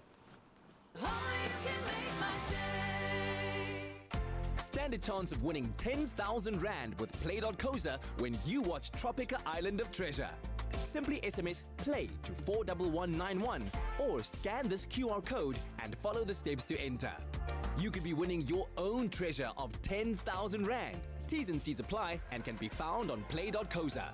Let's play with Play.Coza.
It's my feel-good breakfast show. Welcome back, you beautiful souls. Thank you so much for rejoining yet another amazing conversation. And this one, I'm going to speak specifically to the dads, the brothers, the partners out there. Understanding the menstruation cycle and understanding the space for your partner is vital, and that journey matters. Salome is giving all women the information that they need and hopefully helping us men understand what we need to do as well. But this is an amazing roundtable discussion. Enjoy your front seat. Live your full unfiltered life with the Salome range for PMS, menstrual pain and heavy menstrual bleeding. Salome, your journey matters. Menstrual pain is an issue that women deal with on a daily basis, and some of us get it quite badly, and it affects our lives. We can't exercise, we can't go to work, we can't continue with our daily activities. On the Salome couch, I want to welcome TV personality, performing artist and entrepreneur, Boiti, and menstrual health activist, Minister of Menstruation, Candace Chua. Welcome, ladies. Thank you. Thank you for having us. Ladies, how bad are your period pains and how do they affect your life? Well, for me personally, I usually get them day 1 and 2, and sometimes just day 1. And actually, I have some cycles where I barely get them, so I think I'm one of the slightly lucky few. My pain threshold is quite high, so I think a lot of the times I probably just ignore them more than I actually want to confront the fact that I'm having intense period pain. Do you, Candace? The thing is, it varies, and I think what I've seen is that the way I treat myself, have a really good month of like eating well, not stressing, then my period cramps are very nice. But then there's a time when if I'm stressed, if I'm doing all the junk food, then my period pain is an extreme sport. And I think for me that's just really prioritized making sure that I take care of myself for the whole menstrual cycle so that my period at least isn't something that I find to be an inconvenience. Boiti, you're quite lucky that yours are not that bad. Some people actually can't wake up, can't go to work, like we said, can't exercise, and their period pains just stop their life. Yes. You know, and we must acknowledge that. 100%. Yeah. I mean, I know from personal experience, well, not personal, but like from my aunt, for example, she, for a long time, suffered so much with period pains and heavy bleeding, etc. So I think I saw it firsthand how it can like literally debilitate a person, and it halts your life. So it's, yeah, for some it is not a breeze per se, but for some it's manageable, and I know for others it's like, it's something that I think even a lot of countries across the world are trying and working as hard as possible to make sure that, you know, women are protected, are heard, are seen, and are understood with regards to that part of their lives, because it's literally something they cannot do anything about. And I think for me what is so incredibly empowering is that we're able to have these conversations and also just allow for the younger generation to know that it's completely normal, right? But then what do you think the role of intimate partners is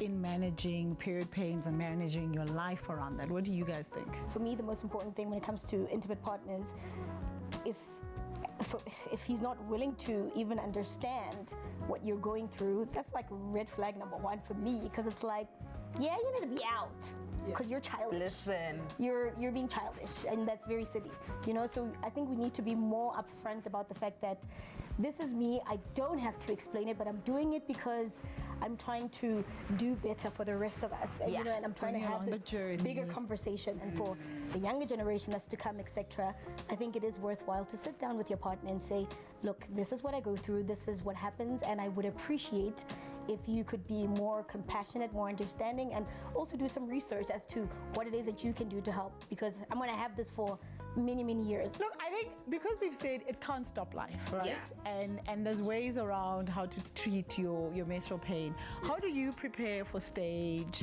or for TV appearances around your periods? How do you do that? Yeah, so for me, because I understand how my flow works and how I want to feel comfortable, I go the extra mile from, you know, the pads I use or the tampon I use, and I'll make sure that I have more than enough in my bag with me. And yeah, for me, that's pretty much the only way I can. And also wearing clothes that I know will make me feel as comfortable as possible when I'm on my period. Like now, if we're shooting and I'm just like, I know what I want to wear, so that I don't worry, what is going to be the thing, and am I going to have to hide and whatnot. So yeah, you plan around what you wear. the protection, etc. Do you also like around that? Do you also just plan your activities? 150%. So you look at him like, okay, yeah, she come in this week, so I'm not gonna do as hectic, because that is so important. Like I've gotten invested in tracking my cycle and always putting notification to say your PMS is coming soon, your period's about to start. So I'm not doing very heavy, intensive activities. I find actually that helps. It does. I find it. Listen. And you know, the strange thing is, women have accepted that this is it. But we're actually not supposed to experience the type of pain that stops you from living. You're not supposed to experience the bleeding that stops you from living. But we don't know those things, and yet there are products in the market and there are medical professionals that we're supposed to sit with and consult with. Candace, can you tell us which Salome product you use for menstrual pain? Well, I use the menstrual pain one, which is this lovely one in purple, right? When I first discovered Salome, I was amazed to know that there are period products or period painkillers that assist, that are not harmful to my body, because it's one of those things where if you consistently take something that is of a chemical, it can actually be harmful to your gut. And I was so amazed to discover that. So what I love about it is that it actually intentionally makes me know that every, 3 times a day, I have to be taking this. And I instantly feel my cramps go away. That's wild. I don't know, and I'm not even lying, because I've been using it since last year. And I think it's just really empowering that it's there for you, it's there for your body, and it's not harmful to you. And I think that's really great. And my followers love the fact that there is something that is easily accessible and something that is just, again, empowering. They don't always have to fall back on old methods. It's just like, okay, I tried it, it works, I'm gonna plug everyone else. And it's just been such it's a joy, man. Thank you, Boiti. Thank you, Candace, for making time to chat to us on the Salome Where's your pizza? Let's move to the bedroom to discuss how do you pack essentials for your gym bag or in your handbag for your period. Boiti, this is the bag we've packed for you for gym. It's got my name on it. It does. You know me too well. These are the gym essentials. Oh, it's so pretty. Let's go. So we've packed for you the Salome Heavy Menstrual Bleeding. Amazing. Salome Pre-Meds for relief of minor symptoms of PMS. Yes. Like the tender breasts and the slight mood swings. And then the Salome Menstrual Pain. Oh, fabulous. Thank you so much. This is great. Not the towel, girl. Look, I'm excited about this, but also... Listen, hey? This is so epic. Thank you. Pleasure. Yeah. Live your full unfiltered life with the Salome range for PMS, menstrual pain, and heavy menstrual bleeding. Salome, your journey matters. I know I've been speaking about the perspective of males in this space, but for ladies, hopefully conversations like these teach you a little bit more about your body and help you to understand that process, but most importantly, that you've got people and organizations that support you, and Salome really do. With Salome, your journey matters. It's time to infuse some magic into your Tuesday morning. Ray Malo is in the studio, and of course, she's been on an incredible journey so far, sharing her talent with the world, and she's about to share it with you right now, performing the theme song to the Disney Christmas campaign. It's called A Little More.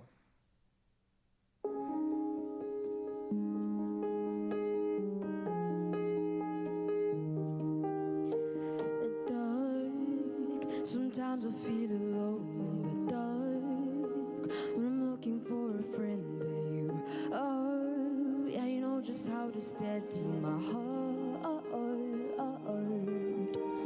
Close, I'm hoping that we'll always stay close, even when things were changing the most. I know that I can always come home.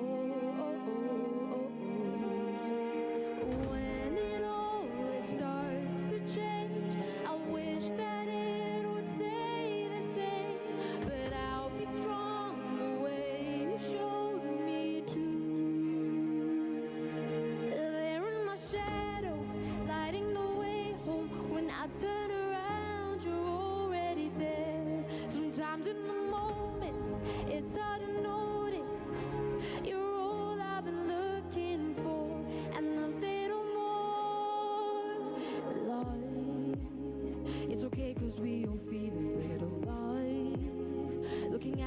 stars, I know just where you are. I can feel you there, you're never too far.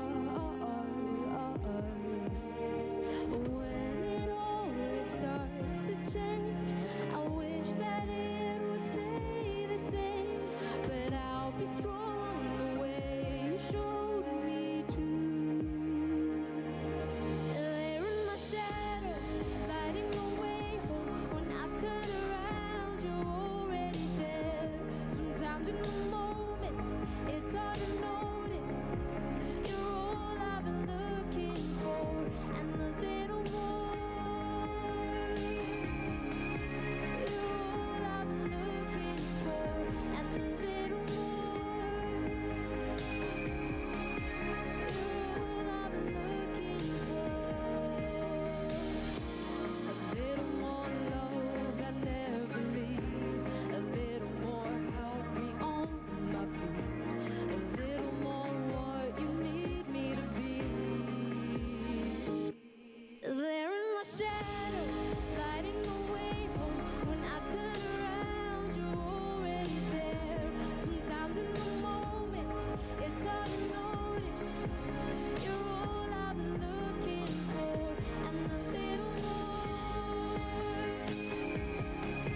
You're all I've been looking for, and a little more. You're all I've been looking for. Oh, that's absolutely stunning. Well done. How did it feel performing that live? First time, it was amazing. It felt so, so good. Oh my goodness, amazing. Listen, I wonder from a musical point of view, right, who would you love to work with? I mean, you have the world at your feet right now, with everyone kind of waiting with bated breath, like, oh, what is he gonna do next? Who would you love to work with? I mean, my favorite artist, to be honest, is Doja Cat. Oh, so right. that's a very far reach, but if She has that's South the African dream, ties, though. Yeah, exactly. Like, So Papa. the connection is there. Yes, Yeah. exactly. Well, we're wishing you all of the best and looking forward to one more performance from you Yes. on our Feel Good Breakfast show. Let us know what you thought about that rendition, the live performance of A Little More on our Feel Good Breakfast show. We'll be right back after this.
It's my Feel Good Breakfast Show.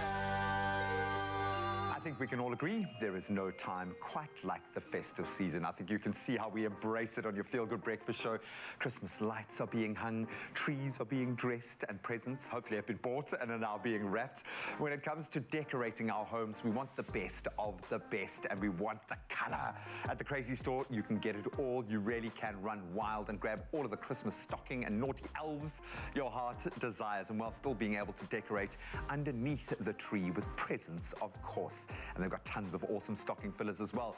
Now, with us today, we have interior designing pair Yolande and Georgie Mitton to share some tips and tricks for bringing the festive feeling into our home. Ladies, thank you so much for joining us. I feel like you should be wearing elves outfits of some kind. Okay, I know I've got my elves. I'm ready to be your helper today. Thank you. Let's start with the Christmas tree. Where do we put it, guys? What is it? And it can be feng shui. I'm not sure how we base this decision, but how do we know we've got the right spot for our little tree? I think it depends entirely on where you live, or whether it's an interior tree, whether it's an exterior tree, because that dictates the height of it. Okay. So in small apartment living, one would go for a small tree. In a bigger home, or if you're having a festive season outdoors, you could have a big tree, go wild. Yeah. I find there is always the danger, certainly with me. My beautiful wife is quite simplistic with her design. I'm like, put everything on. I want the things that my kids have made go on there. I get vetoed pretty much every Christmas. So how do we approach the design? How do we get it right? What should be in the back of our mind when we start approaching dressing our beautiful tree? So I think you have to come up with your concept. It's either, you go all the bells and whistles, the multicolored sort of route, or you go simple and you decide you want to do, just the gold and pack it with gold, or just the silver, and then you follow through with that concept by layering. The layering is key. That being said, let's get decorating. Let's dress this gorgeous little tree. And take me through things that have jumped off the page for you, because I'm seeing a lot of really cute things, a lot of little talking points as well. Maybe a good place to start with the lights. So layer this beauty up for us and talk us through the process. So with lights, it's a similar story. One can change it up, and one can buy a multitude of different lights and just have a tree that's dressed with fairy lights. Could be quite amazing, so that you can set the tempos at different times. Wonderful, nice, festive to match vibe. the Boney M, Mariah Carey. You want it to be otherworldly. You want it to feel like a bit of a fairy tale vibe, because certainly from a kid's perspective, that's what they buy into. And you want it to feel like your tree. Exactly. Yeah. So I think the advice is to start at the top and work your way down, because you've always got your battery pack. So it depends where the tree is positioned, interiorly or exteriorly, where you hide this little battery pack. So quite nice to actually work your little light cable as closely as you can to your stem of your Christmas tree, so that it's hidden and just the little lights become the hero. Exactly. So you tuck it back, and what you can do is you can tie it back with little clear fishing nylon or tiny little cable ties, so that it actually is attached to your tree stem. I love that. Okay, so now that the lights are sorted, how do we approach the hanging of the baubles and trinkets? Because we've got some beautiful, and I talk about statement pieces. I mean, we've got a little drum. Rum-pum-pum-pum. That's what I'm gonna hang. So now, layering up from the lights, how do we approach this? So when one finds these magnificent little Christmas decor pieces, you have the option. Sometimes what we do is we choose one decoration, like we might choose this beautiful heart, and then our tree, once it's got our lights on it, would just be these beautiful little miniature hearts jam-packed, so that the festive tree is full of love. Could be one concept, one theme. Now, the Crazy Store, I've got a little bit of everything. It's not just about dressing the tree. Obviously, the naughty elf is the major star. And can we just say, on behalf of all parents, thank you for the naughty elf, because it's amazing how you can control your child over this kind of late November, early December, with a naughty elf and a Santa's letter. Those two things, bribery, bribery, bribery. I love it. But we've also got amazing banners, our wreaths. How would you use those in the home? So I think that a wreath, for me, is always such a magical Christmas story, because you enter your home with often a wreath or 3 wreaths on a front door. Sets the tone. It invites you in, and it reminds you that it's festive time. So it's quite nice to buy a ready-made wreath, and then once again, you can hang that on your door, or you can doctor this by adding little red hearts. You can continue the theme throughout the whole house. You continue your theme, your concept throughout your whole house, which is wonderful. And then one often sees these wreaths hung in a vertical plane, but one can change it up and one can also suspend them above a table. Or a round light. A round light, correct. Chandelier. So that it hangs above a halo, a Christmas halo. Christmas halo, I love it. So that's a nice ideas for wreath. I think banners as well. Banners you can use to create that height. It's nice to play with, you know, having height variation, not just having everything on that one plane. Exactly. So they lend themselves to being able to hang above tables or entrance doorways, or you could play with hanging them at different heights. So you can hang them on the edge of tables or in multiple locations, and you also create that, it's that arrival, it's that experience that it pulls you into the space. This is all experiential. I love that. Then, of course, we've got a host of different tinsels that you can go crazy with. You can dress yourself in the tinsel. The Crazy Store has got you covered. I'm getting goosebumps. Me too. About Christmas. This is a good thing. I absolutely love it. I see you, naughty elf. Just before we go, I'm going to just do this one last thing because that's what you have to do. You can get yourself a beautiful star and you can spray that wherever you want.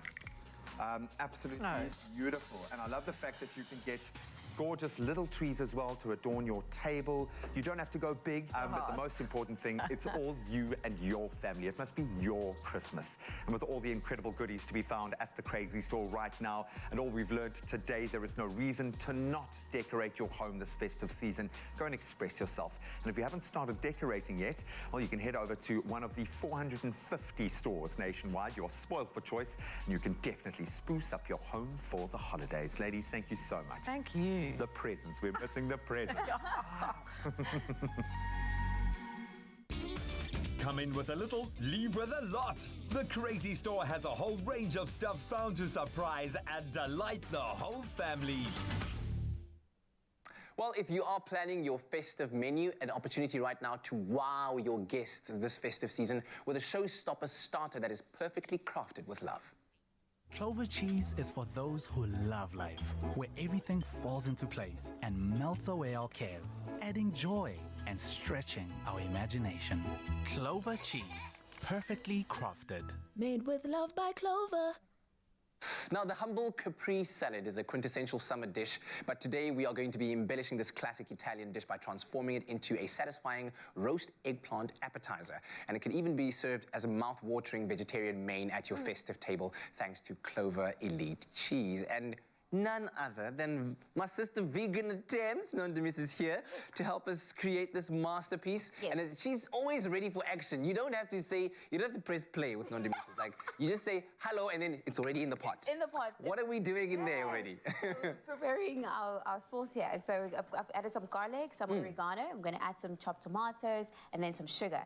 And while that's simmering, do you want to help us by cutting those eggplants? Okay, so we got two beautiful eggplants. Yes. Am I going to take off the leafy bits at the top? Don't take it all. You don't do that. Just cut through it. It's there for the aesthetic. It's there for the aesthetic, and I absolutely love any dish where the plant is central, but also where you can actually use it as to present your food as a dish, right? Because I think plants are so beautiful, and often we overlook that. And it gives you the idea from what do they call it, from garden to table, right? Exactly, right? So I think we can always feed off of how aesthetically pleasing the plant already is, and then we just enhance the beauty with, you know, sort of the additional stuff that we Lovely stuff. So in goes the tomato, and then some sugar, and we're going to leave this to just simmer for a few minutes. Just is it oregano that you added there, right? Yes. Is that one of the quintessential Italian spices if you're cooking Italian? Yeah, well, yeah? suppose. So let me cut that. Lovely stuff. And do you want to just maybe slice up some of that basil? Don't chop it up. Not too much. Not too finely. Okay. And then pass me the cheese as well. Okay, here's the cheese for you. Thank you. I'm going to take some of this basil. So we're looking for what kind of consistency here? Leave some, just not too fine. Not too fine, maybe chunky. I'll go thirds. How's that? Yes. Like that? Yeah. That looks more or less right. Okay. Okay. So your summer menu, is it looking like it's going to be containing refreshing salads like this? Yes, always. I absolutely love salads, and I love eating plant-based foods. I think it's just so refreshing, delicious, and you can eat and enjoy the food without you don't have to feel sluggish afterwards, you know? That's the beautiful thing about eating plant-based.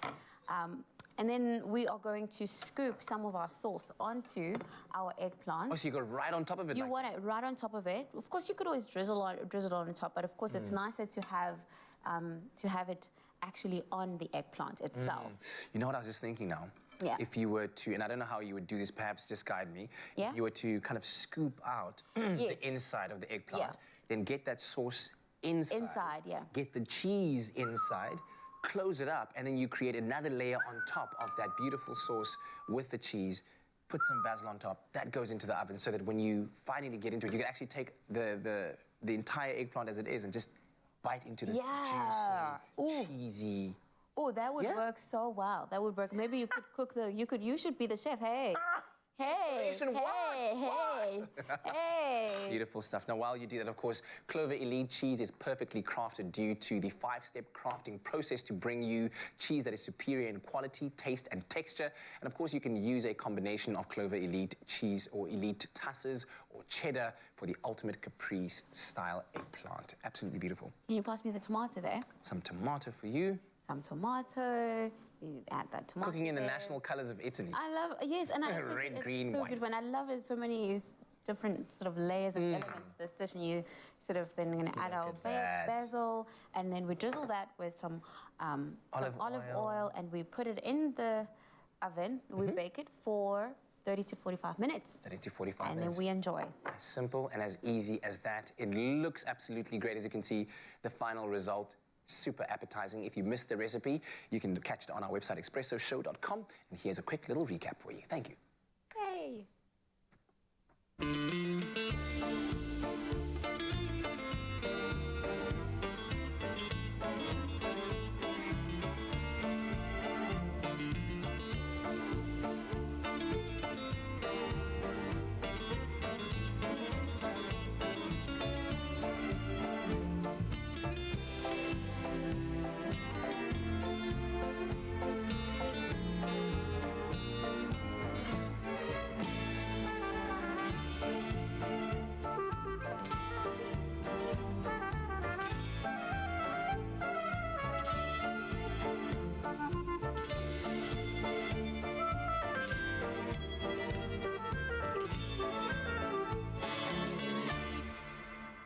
Made with love by Clover.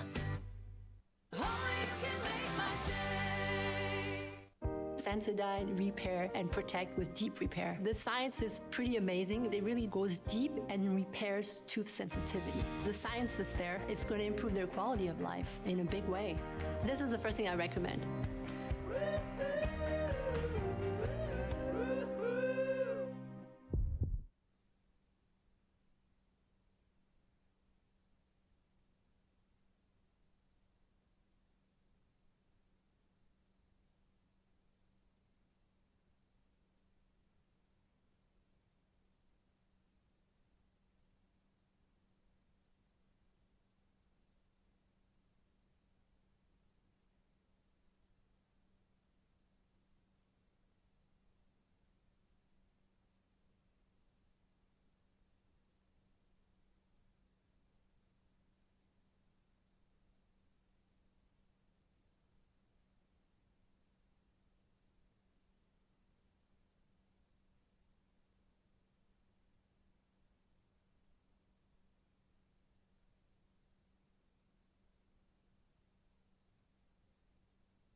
It's my feel-good breakfast show. Welcome back to you. Welcome back to you. Yay! This is the best day ever.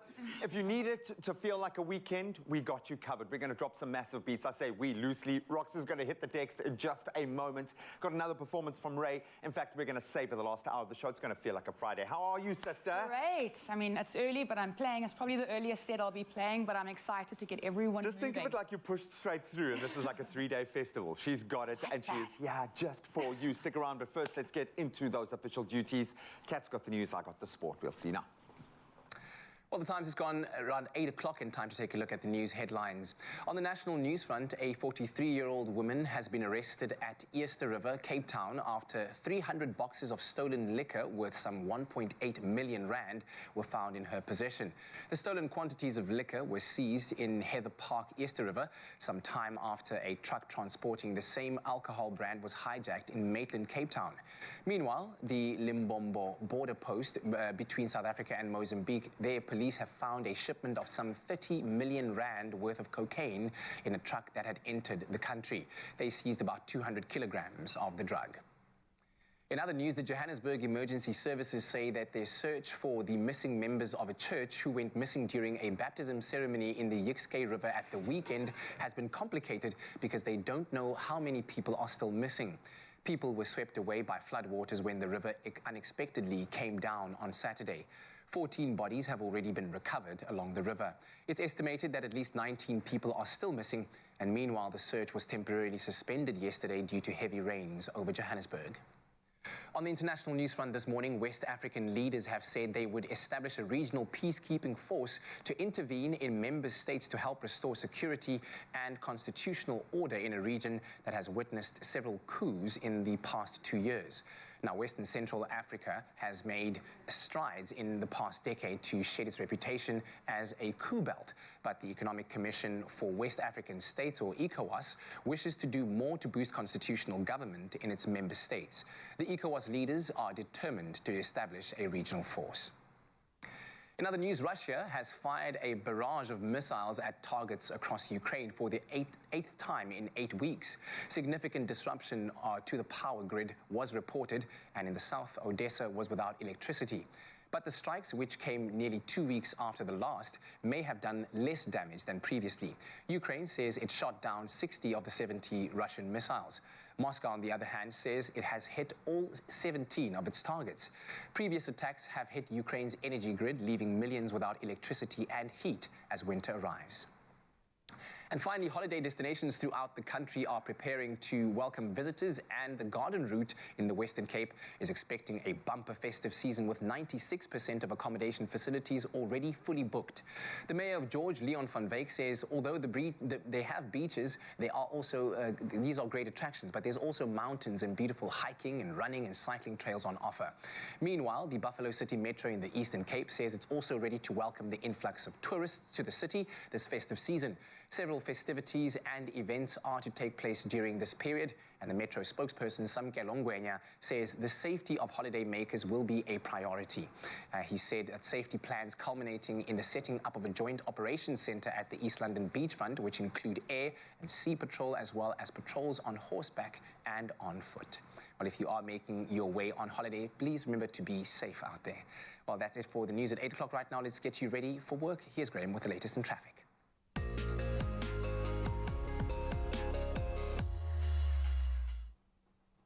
Thanks so much, Kat. Let's start in Pretoria and Gauteng, where there's been a multi-vehicle accident on the M4 westbound. That's before Proefplaas interchange. The right lane is now closed, and you can expect delays there. Moving to the mother city in the Western Cape, there's been an accident on the N2 inbound. That's on Hospital Bend, high traffic zone. And as a result, the lane is now closed, so please, you can expect delays. Use an alternative route if at all possible. That's where we leave the traffic. Let's get into the weather.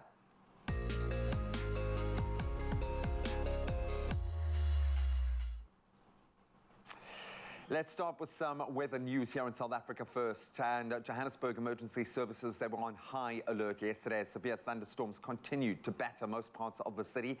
Hail also fell yesterday afternoon as thunderstorms swept across the city. And some very large hailstones battered windows, damaged vehicles and struck down branches and leaves. Now, parts of the M1 highway and several low-lying bridges across the city were also flooded as a result. And heavy rains are expected to persist throughout Gauteng for the rest of this week. So motorists, please, you're advised to exercise extreme caution on our roads. Residents in low-lying areas also urged to avoid crossing rivers and to keep children indoors. And meanwhile, the South African Weather Service has now issued a yellow level 2 warning, and that's for severe thunderstorms with possible heavy downpours, hail and strong winds expected over the southern areas of Limpopo, the eastern parts of the Free State, Northwest Province and Gauteng, as well as the central and southern parts of Mpumalanga. And then let's brighten the mood just a little bit. For our final weather update, we've got some beautiful pics courtesy of you guys. So thank you so much. Ronald out at Cosmos City and Johannesburg shared this bold shot of the sun lighting up the houses before heading out.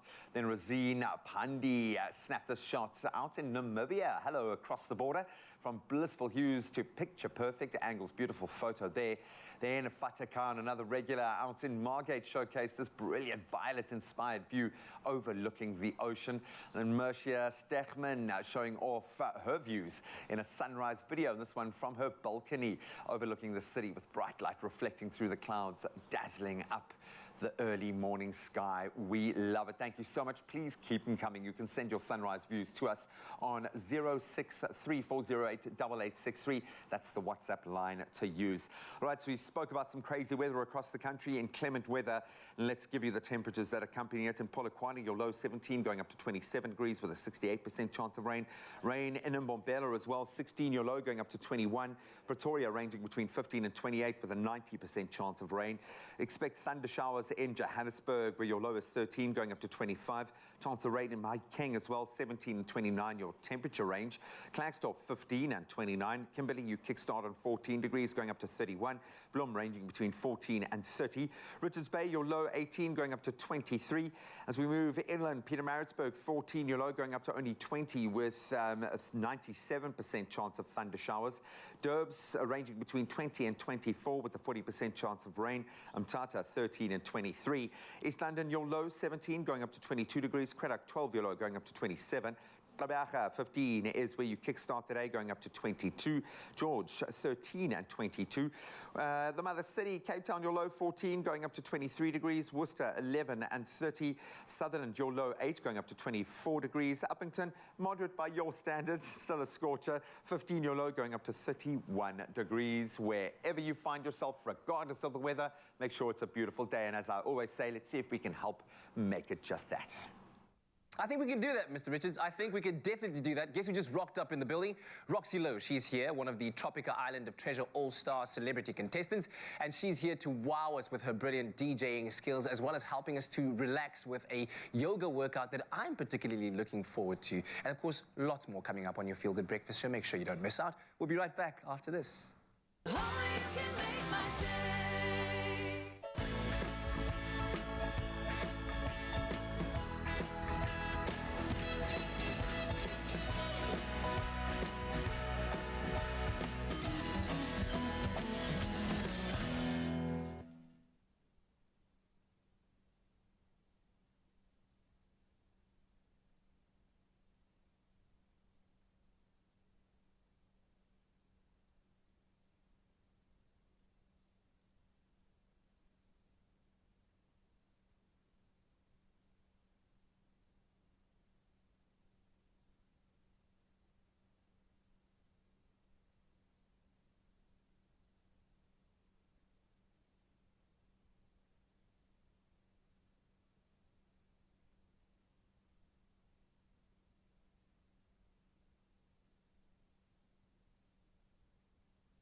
It's my feel-good breakfast show. Welcome back to your Feel Good Breakfast Show. Of course, you can hear some chatter already happening. It's because we're catching up. Season 10 of Tropica Island of Treasure All-Stars. Oh, man, it's been amazing. It has officially, of course, come to an end with the grand finale airing this past Saturday. Viewers had to say goodbye, of course, to Team Cool Red in episode 11, just before that grand finale challenge. And once Nay and Roxy were partnered up, this duo became a viewer favorite. Take a look at their final challenge. Team Tropical, Team Cool Red, that was an intense elimination challenge. Congratulations to you, Team Tropical. You've earned that spot in the top 3 in the grand finale. Well done. And congratulations to you as well, Team Cool Red. The two of you have fought hard and have earned your place in this top 4. And I can only imagine that falling at this final hurdle must hurt quite a lot. But you've brought an incredible spirit, unity, and great smooth vibes to this competition. Roxy, your thoughts? Yeah, it was a tough one. Sad to go, but yeah, just to move on quickly rather than hang too much in the emotions. And all the best for the top 3. Well done, guys. It obviously sucks. It sucks a lot. I just want you guys to have fun and kill it, man. Thanks, guys. Well, Team Cool Red, thank you very much for the great energy that you brought onto the show. But alas, the pineapple wants what it wants. Bubs, please, come hang them up. Oh, no, it's just been such a pleasure teaming up with you and just getting to know you. So this morning we have an opportunity to catch up with Roxy Lowe and find out about her experience. Ladies and gentlemen, give it up, Roxy Lowe in the studio! Celebrate! Ululate! Great to see. Oh, what? Okay. Looking back at that, doesn't that just, for me, it just took me right back to that moment, hey? Oh, Do man. you relive it when you see that? Definitely. I felt that all over again. Yeah. Thanks for that, guys. Thank you. You know, sorry, didn't mean to bring what do you PTSD, island PTSD. But I think a great experience nonetheless. You guys gave it a real go, especially when you consider how your journey went once you arrived on the island. First big challenge that we have, poof, your partner gets injured, gets taken out of the competition, and you now have to face elimination by virtue of that, and then select a new partner in Nay, whom you gelled with beautifully.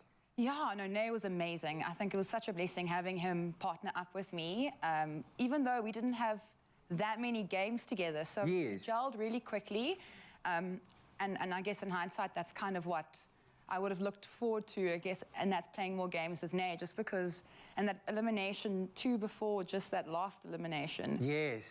We had that ball and water challenge, and our skills together just combined so beautifully. Yes. It was like this amazing synchronized, it was just perfect. Yeah. And I'd hoped to carry that through, but unfortunately, you know, the pineapple bit really hard. I'm looking at that elimination challenge where you guys fell out.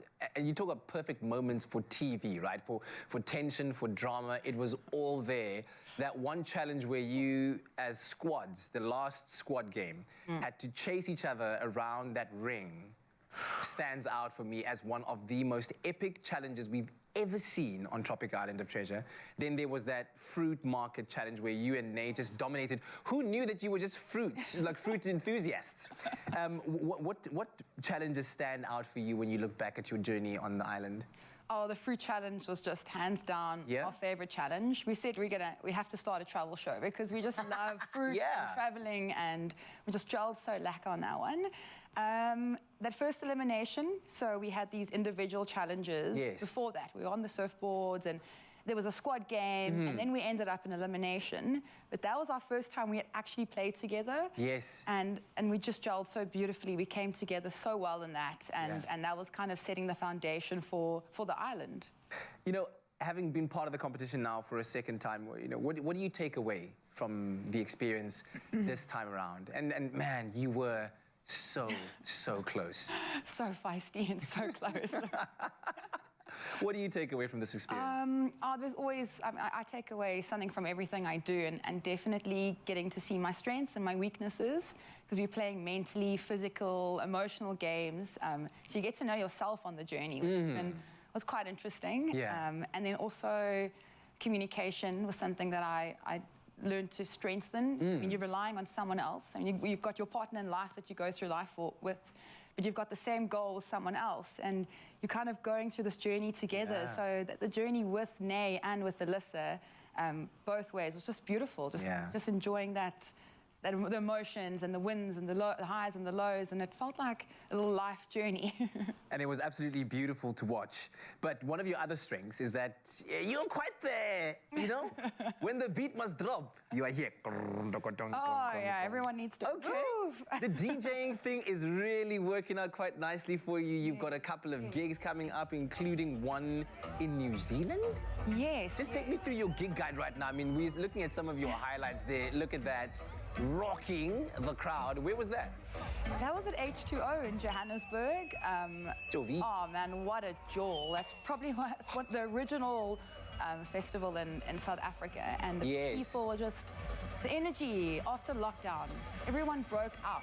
So it was like freedom of expression, go wild, have fun. You're still rocking the bikini, so like off the island, right onto the decks in the bikini. Absolutely, the bikini goes everywhere. All right, so tell me about New Zealand. You are headlining a show in New Zealand with international acts as well as part of the lineup, right? Tell me about that. Yeah, it's actually quite surreal, to be honest. So it's me and Crazy Ibiza from Ibiza. We're headlining. I'm the first female to headline this festival. It's a journey. Yes, man. Yes. Girl power. Come on now. No, it's just amazing, and yeah, it's basically the biggest New Year's Eve festival in New Zealand. So everyone travels up for this big party. Oh, that's gonna be amazing. And yeah. When are you heading out? I'm heading out in 2 weeks' time, and I'm taking some of our African talent. I've got Goldfish, I've got Good Luck on my lineup, and and a little bit of Afro House. So we're bringing in, I'm basically taking Africa over to New Zealand. So I mean, we're going to get a little bit of a taste of that, what crowds can expect there. So what does the future hold now for Roxy Lowe? Well, I'm just taking it as it comes. I mean, this weekend I'm playing in Durban. I'm playing 4 gigs. And then from there I leave for Joburg and then New Zealand. So the schedule's looking good. I mean, I like to be busy. I'm not someone that likes to sit still. True. As you know from Tropica. Yeah. So maybe next year radio. I'm not sure what will evolve from this, but I do want to travel next year to Ibiza, spend 6 months there, and just play and do the island life. Yes. But we'll see what doors open and what comes next. Producing is definitely on the cards. Start producing my own style of music. So things are starting to evolve on that side. Yeah. And yeah, like I said, just go with it. I'm really enjoying the wave. So yeah, I'm staying on this wave. I'm not jumping off any time. I'm loving that for you. And as I said, you know, in that last little clip, it was really great to have you on the show with Nay. You guys really brought an energy that I certainly gravitated towards, and it was fantastic being your host on this season of Tropic Island of Treasure. We had a few moments, but it was so fun. Keep rocking, eh? Yeah. Keep rocking. Cannot wait. Now, of course, the season might have come to an end, but don't forget that you have up until Saturday to take part in our home challenge, where you then stand a chance to win an AEG fridge filled with Tropica. It's very, very simple. To enter, all you need to do is to recreate this week's Bowling for #Tropica challenge on our social pages. Show us your bowling skills and share your video on the social media pages by tagging @MyTropica and including that #Tropica. Entries close at midnight on the 17th of December, and T's and C's that apply can be found on the website. The winner will be selected and contacted via Tropica social media. You too can win big with Tropica. Buy a Tropica promo pack, follow the details, enter, and stand a chance to win your share of thousands of smooth prizes, such as airtime, data, AEG fridges, Island Tribe hampers, Rest Assured beds, plus limited edition Tropica bags, towels, tents, cooler bags, and cushions. The more Tropica you buy, the more chances you stand to win. Tropica, nothing smoother. there might be something smoother on the stage right now. In fact, we are back on our Expresso stage with the incredibly talented and just wonderful human being, Ray Marlowe. She is standing by with a song that has not been released yet. So this is an exclusive just for us. And it might tell you a lot just by looking in your eyes. Take it away, go.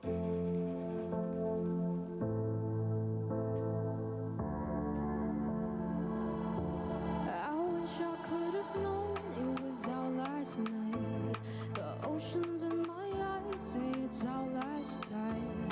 I think about that night, our last goodbye, goodbye. You held me close and hoped that I would notice the toxic ways you played with my emotions. Skip all the lies and hurtful things that you say to break me. When I think of the past, I remember what we had, and I get hope, dreams, thinking about all of our memories. I hold you close, I need you right here by my side. I listen close, you whisper all your feelings out. If simple little rain clouds can cover the sun, put me in the dark place, and then one by one I think about my ex and who he's texting. I need some time to think and correct it. You held me close and hoped that I would notice the toxic ways you played with my emotions. Skip all the lies and hurtful things that you say to break me. When I think of the past, I remember what we had, and I get hope, dreams, thinking about all of our memories. I hold you close, I need you right here by my side. I listen close, you whisper all your feelings out.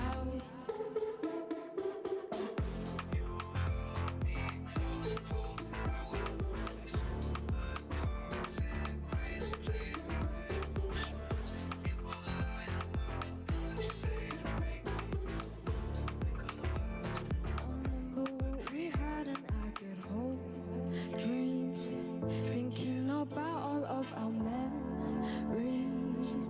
I hold you close, I need you right here by my side. I listen close, you whisper all your feelings out. Yay! I'm just calling it. I'm calling it a Friday. I'm going to say it's a Friday, and we're just going to do away with the rest of the week.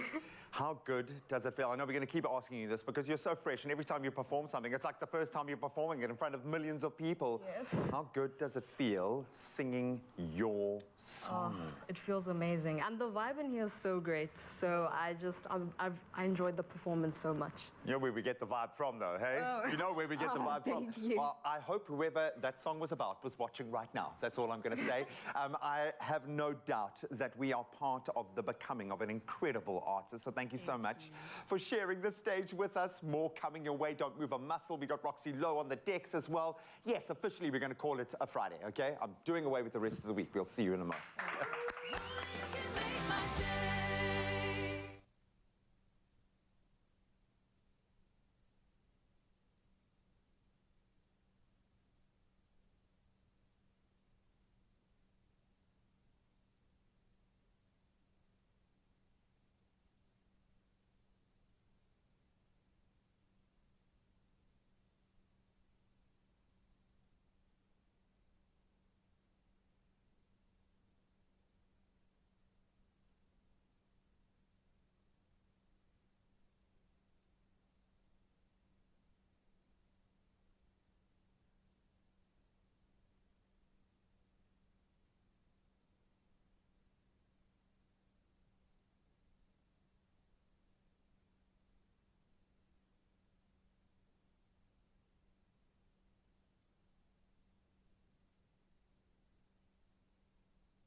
It's my feel-good breakfast show. It's your feel-good breakfast show, and we've been raising awareness about lactose intolerance and how to manage it thanks to NOLAC, lactose-free range from clover. To see how much we have all learned, we have put out a call of action for you to participate in our NOLAC quiz game, and stepping into our square ring this morning to put her knowledge to the test is our Expresso viewer, Marilyn Govender. Good morning, Marilyn. Good morning, everybody. Oh, listen, how are you doing this morning? I'm very well, thank you. And yourself? No complaints. Well, you know, over the last couple of weeks, we've been talking all about lactose intolerance. How much do you think you know about lactose intolerance? I think I have a fair knowledge. Okay. Okay, well, I'm going to put it to the test. So this is how it's going to work. I'm going to ask you a series of questions which you need to then answer to the best of your ability. And then, of course, the prize is an incredible NOLAC hamper. Are you ready? Yes, I am. Okay, here is your first question. Question number 1. Answer the following question as true or false. Lactose intolerance is caused by a deficiency of an enzyme in the body called lactase. That's true. That is correct. The answer is indeed true. Lactase breaks down the lactose found in foods, and the absence of this enzyme causes lactose intolerance symptoms. Well done. You've got 1 point in the bag. Are you ready for question number 2? Yes, I am. I'm keeping it nice and easy for you. This is another true or false question. Your question is, lactose intolerance is the same thing as a milk allergy. That's true. Are you sure that's not your final answer? No, it's false. Sorry. I hope I didn't sway you there, but the correct answer is indeed false. A milk allergy is an immune disorder. Okay. Let's go on to question number 3. Marilyn, can you name 2 symptoms of lactose intolerance? Diarrhea and bloating. That is correct. Bloating, diarrhea, those are 2 that you've mentioned. You could have also mentioned nausea, stomach cramps, as well as eczema. Well done. You got 3 points in the bag. Let's move on over to question number 4. What is the macronutrient in milk that is required in large amounts for bone growth and repair? Vitamin D. You are close, but it's calcium. That is the correct answer that we are looking for. But it's okay, you've already got 3 points in the bag. Let's see question number 5. This is an easy one. It's yes or no. Can lactose intolerance be cured? It can be managed. So is your answer a yes or a no? Can it be cured is the question. No is the correct answer. Well done, Marilyn. There is no treatment for lactose intolerance, but you can manage, like you said, your symptoms by including lactose-free products like Clover NOLAC. Well, Marilyn, I've only got one thing left to say to you. Congratulations, you win yourself this Clover NOLAC hamper. Wow, I'm so happy. And you did really, really well. Thank you. Thank you, Marilyn. Oh, congratulations on winning yourself the Clover NOLAC hamper. And if you are challenged with lactose intolerance, the good news is that you can enjoy dairy again thanks to Clover NOLAC lactose-free range of milk and dairy snack with added calcium and vitamin D, which are essential nutrients to keep you healthy and strong. Now stay tuned to your Feel Good Breakfast show as we share more about lactose intolerance and how you can manage it. Clover NOLAC, lactose-free milk that lets you enjoy dairy again. Made with love by Clover. It's time now for us to ease you into your Tuesday morning. If it started off a little bit rough, then don't worry. The reason why Roxy's here is not only to entertain us on the DJ decks, she's also quite the professional when it comes to yoga. I actually witnessed her taking some of the contestants on Tropica Island of Treasure through some yoga movements in the morning to help them to ease into the day. So I'm hoping that we're going to get the same thing right now, Roxy. Some mobility for our bodies, right? You've got that covered for us. All right. How long have you been doing yoga, by the way? Wow, 2014. Okay, all right. I'm not sure where my maths is at right now. Do you consider yourself a yogi? Yes, definitely. Loving it. All right, I mean, those pictures just speak volumes. All right, so wherever you are, move away your tables, take off your shoes, and let's get into it. Where do we start? Let's start with our toes. I mean, you're saying take off your shoes, so the feet obviously need a little bit of stretching. So many muscles in the toes, and we honestly do not do much with our toes. Here we go. So strengthen Just them. walk around barefoot, and now we have these shoes doing all the work. Like how often do you actually just feel your toes grabbing the surface Spread that you're them, standing on? feel them. Here we go. Nice. Okay, great. We'll start connecting to our breath. Bring the nerves down from that elimination challenge. You're still there, PT. Yeah, I'm still there. Inhale. And exhale, hands through center. And really, really exhale, just releasing all that stale air. Inhale. In the nose, out the mouth. Great, one more. Inhale.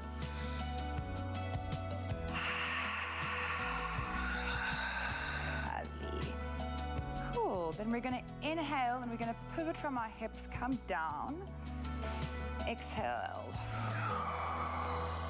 Nice. Relax the neck. Step out nice and wide, wherever you feel comfy. And then grab opposite elbows. Wow, you've got flexible. Just relax the neck. Yeah. And bend the knees slightly. Create like a bit of a spring. And we don't stop breathing here. We just continue to breathe. I actually realized the other day I don't breathe deeply enough. I do a lot of shallow breathing. Yeah, everyone does. Just a lot of like stress. Yeah, a lot of stress, and you've got to train yourself to breathe deep. It's so hard, actually. It should come naturally, but great. It's so nice for the shoulders. And release the hands down. And we'll take a halfway lift. Open the chest up. Inhale.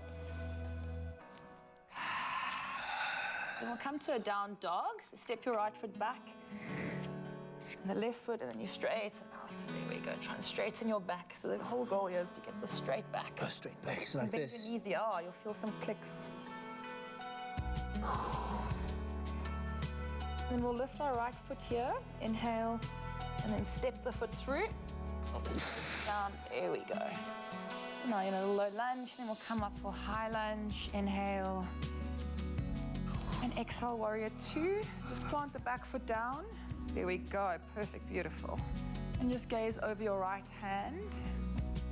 And we're still breathing.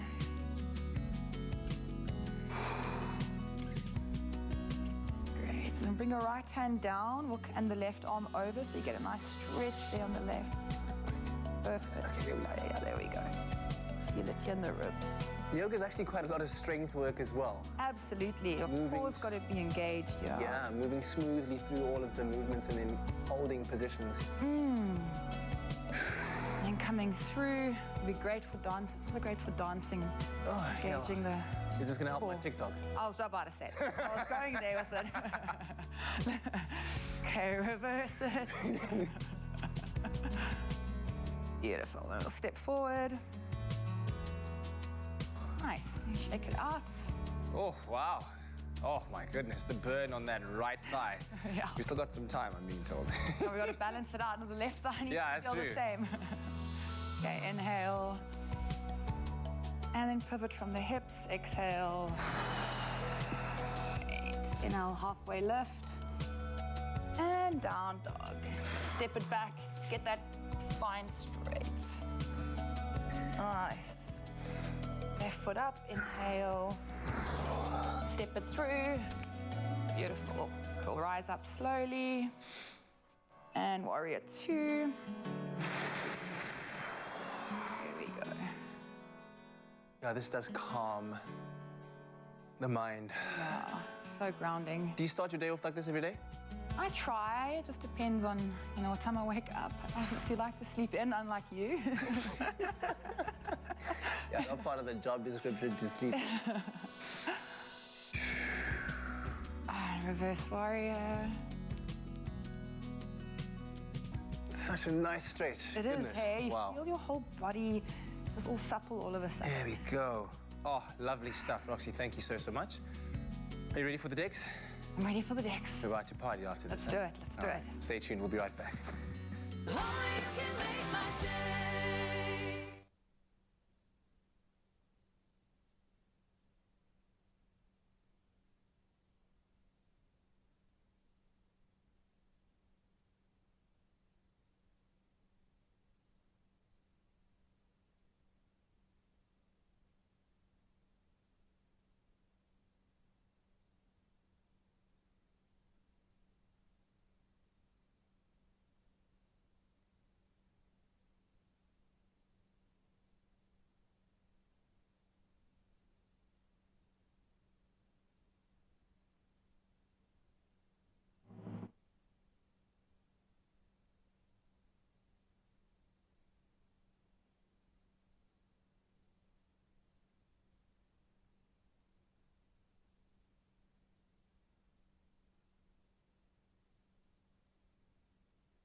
It's my feel-good breakfast show.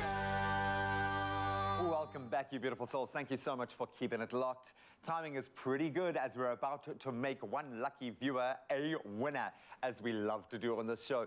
Citrus Soda is in proud association, of course, with Adcock Ingram OTC. The sponsors of Brave are still giving you the chance to win that 2,000 Rand in cool hard cash every day by answering their weekly competition question.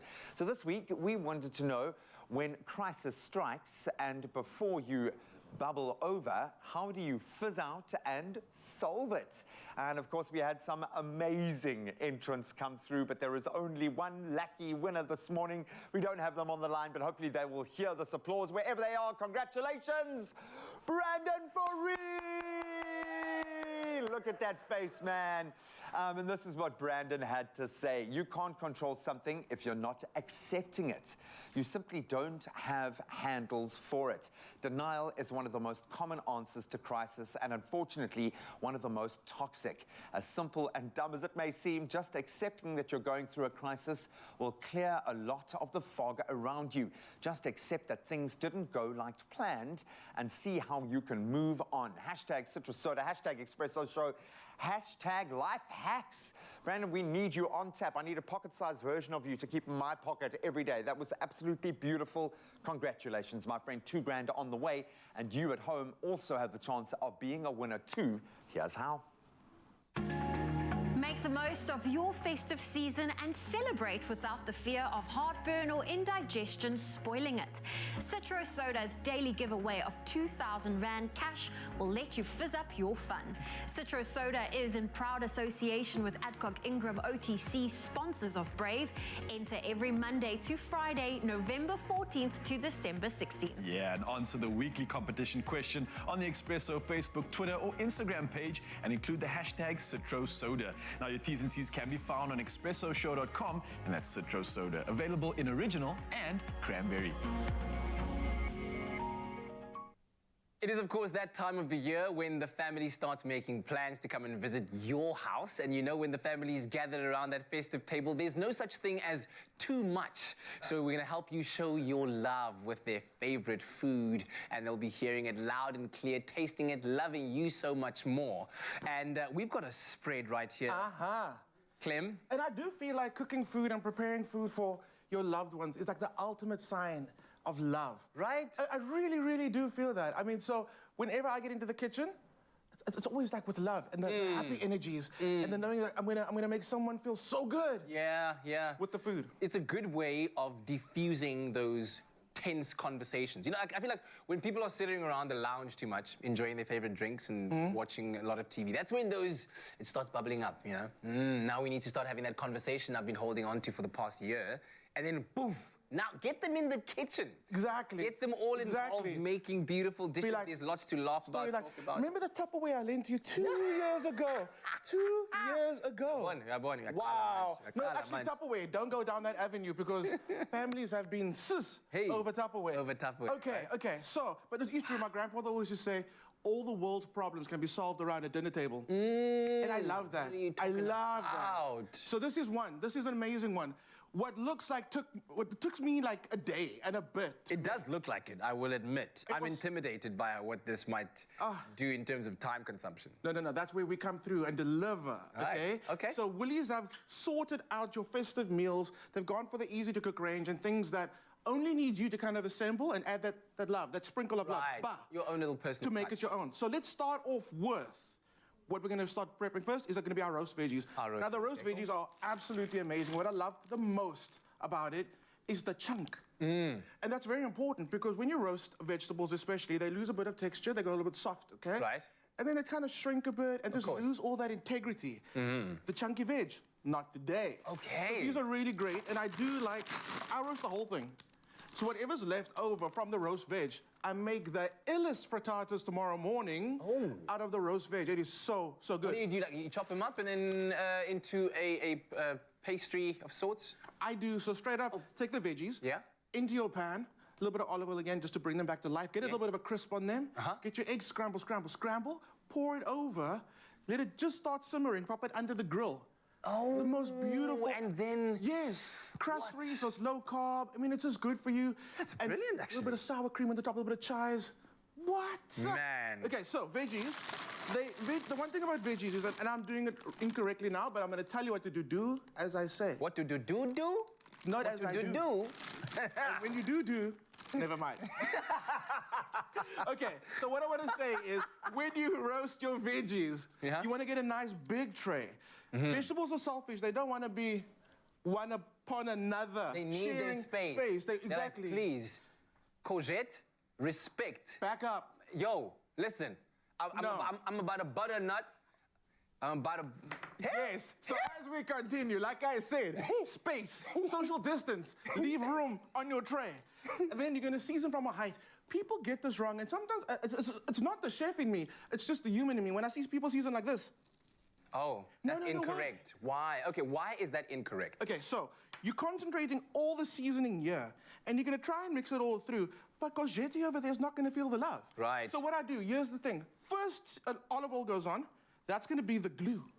That helps us stick. Right. So then you give it a little shake. Okay. Right, lovely. There we go. No one saw that. 2 second rule. 2 second rule, and it's raw onion. Just ha. I actually love it. This red onion is actually quite nice and sweet. It is. And that's the thing about red onion. That's why I love it in this dish as well. It's so good. I love it. Okay. Now. Season from a height now. Even distribution. Oh. And make sure your guests are watching. And then you look them in the eyes like this. Hey, Margaret. What are you doing? Auntie Margie, how's it going? Can I try it? Please do. The eyes. You know, Malume, that thing that we were talking about, what? It works. It works. Okay.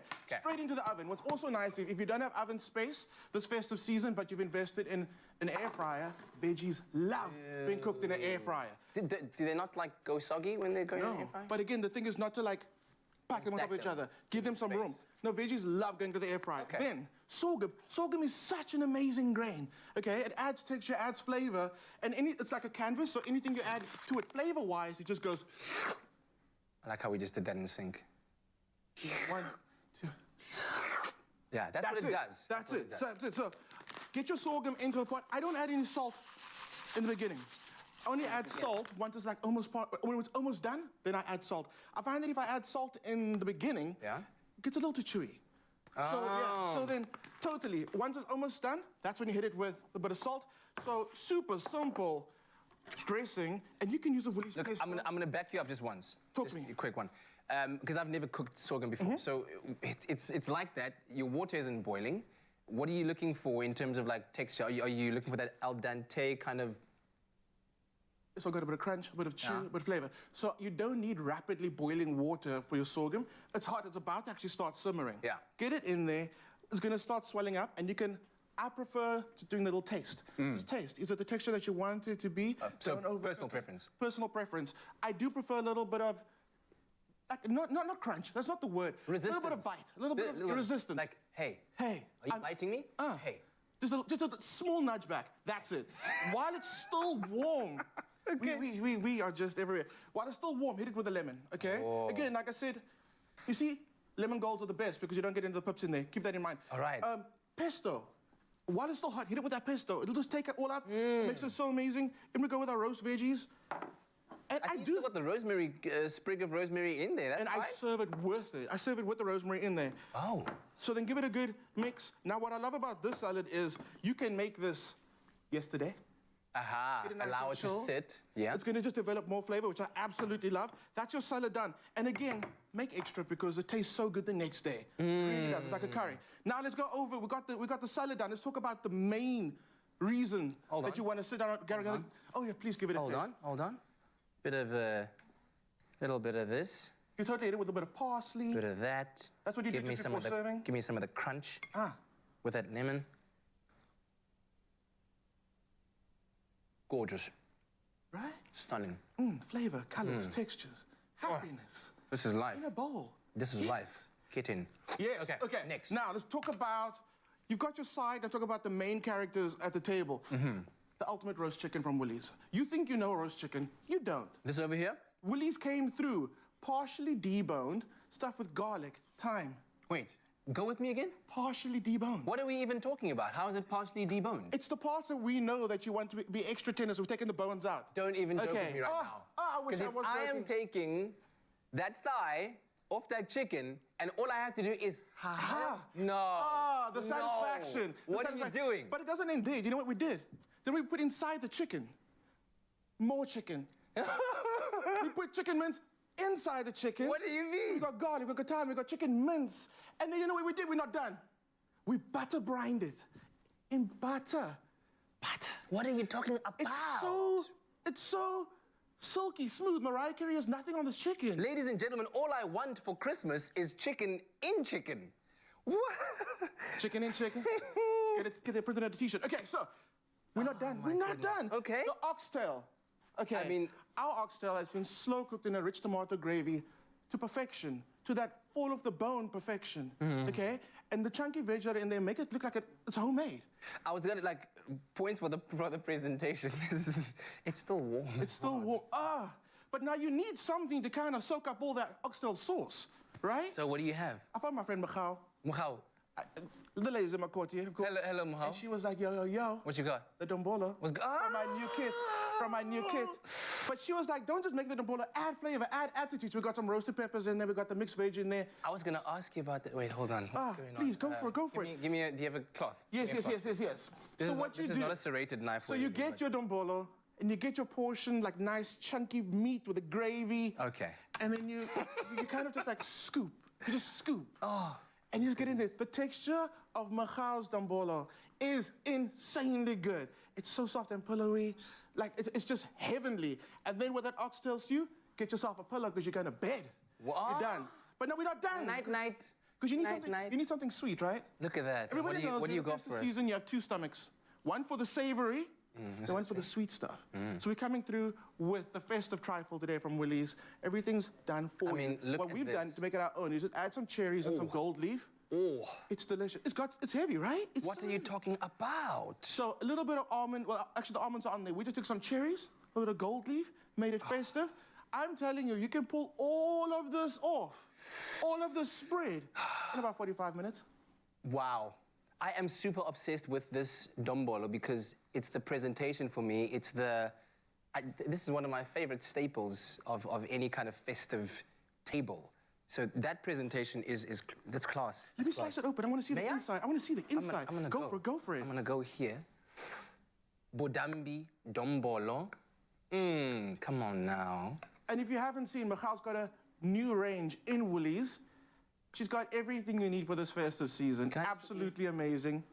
Transport this a la cake style. Oh, look at that, ladies and gentlemen. Can we just, for a moment, let's just dissect it. One for you, one for me, because we're all about sharing.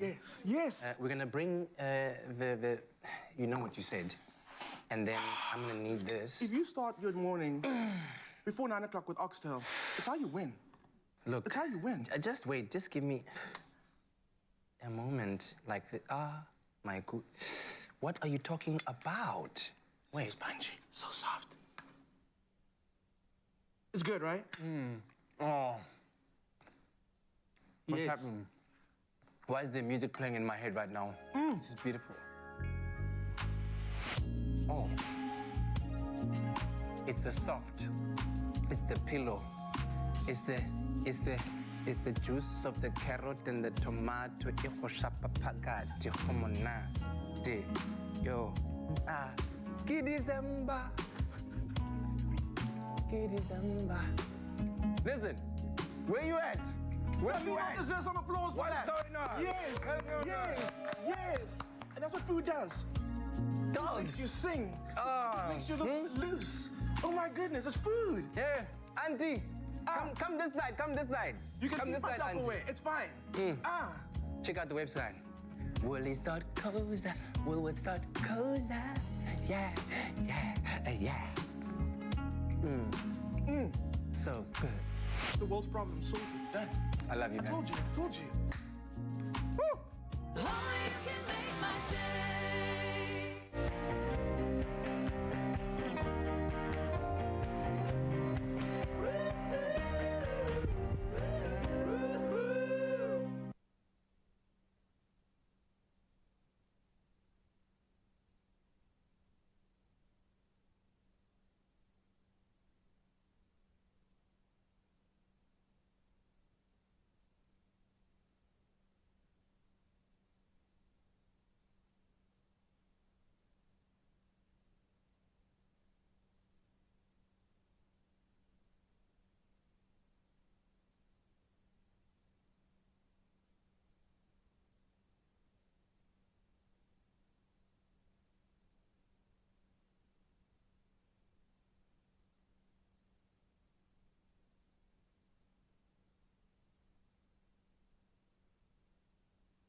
It's my feel-good breakfast show.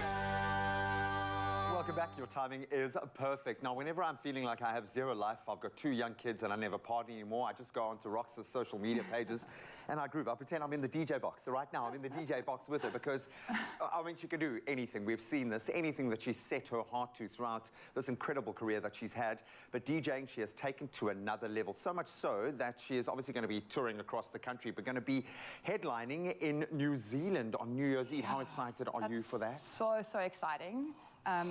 And I'm taking South African music, so I'm going to be in a different country, like jamming, some local beats. It's going to be special. And I'm sure the Saffers are going to absolutely love it. We love having you here. I hope this is going to take just a little bit of the edge off what has been a very emotional time for you of late. Yes. We get that. But do what makes your heart happy and makes all of our hearts happy, and that's drop a beat, girl. Enjoy. Only if you dance, only if you dance. I'm there.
Like how you whoop, whoop.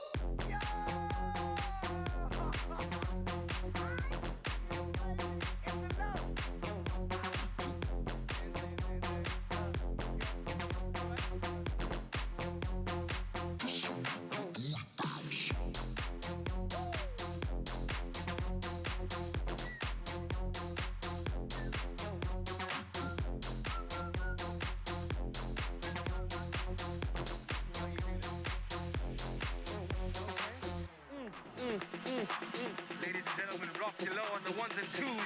Bring your Tuesday down. Let's go.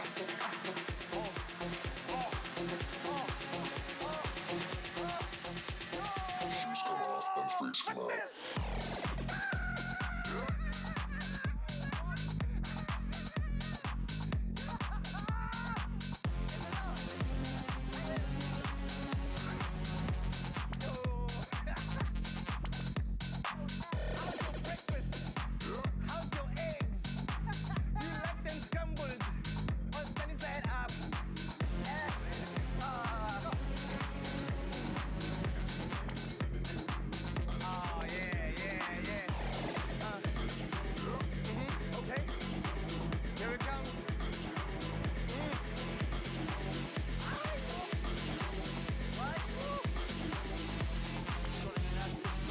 You know if you didn't know. Hey, we'll see you tomorrow morning. Have a wonderful Tuesday. We love you. Bye-bye.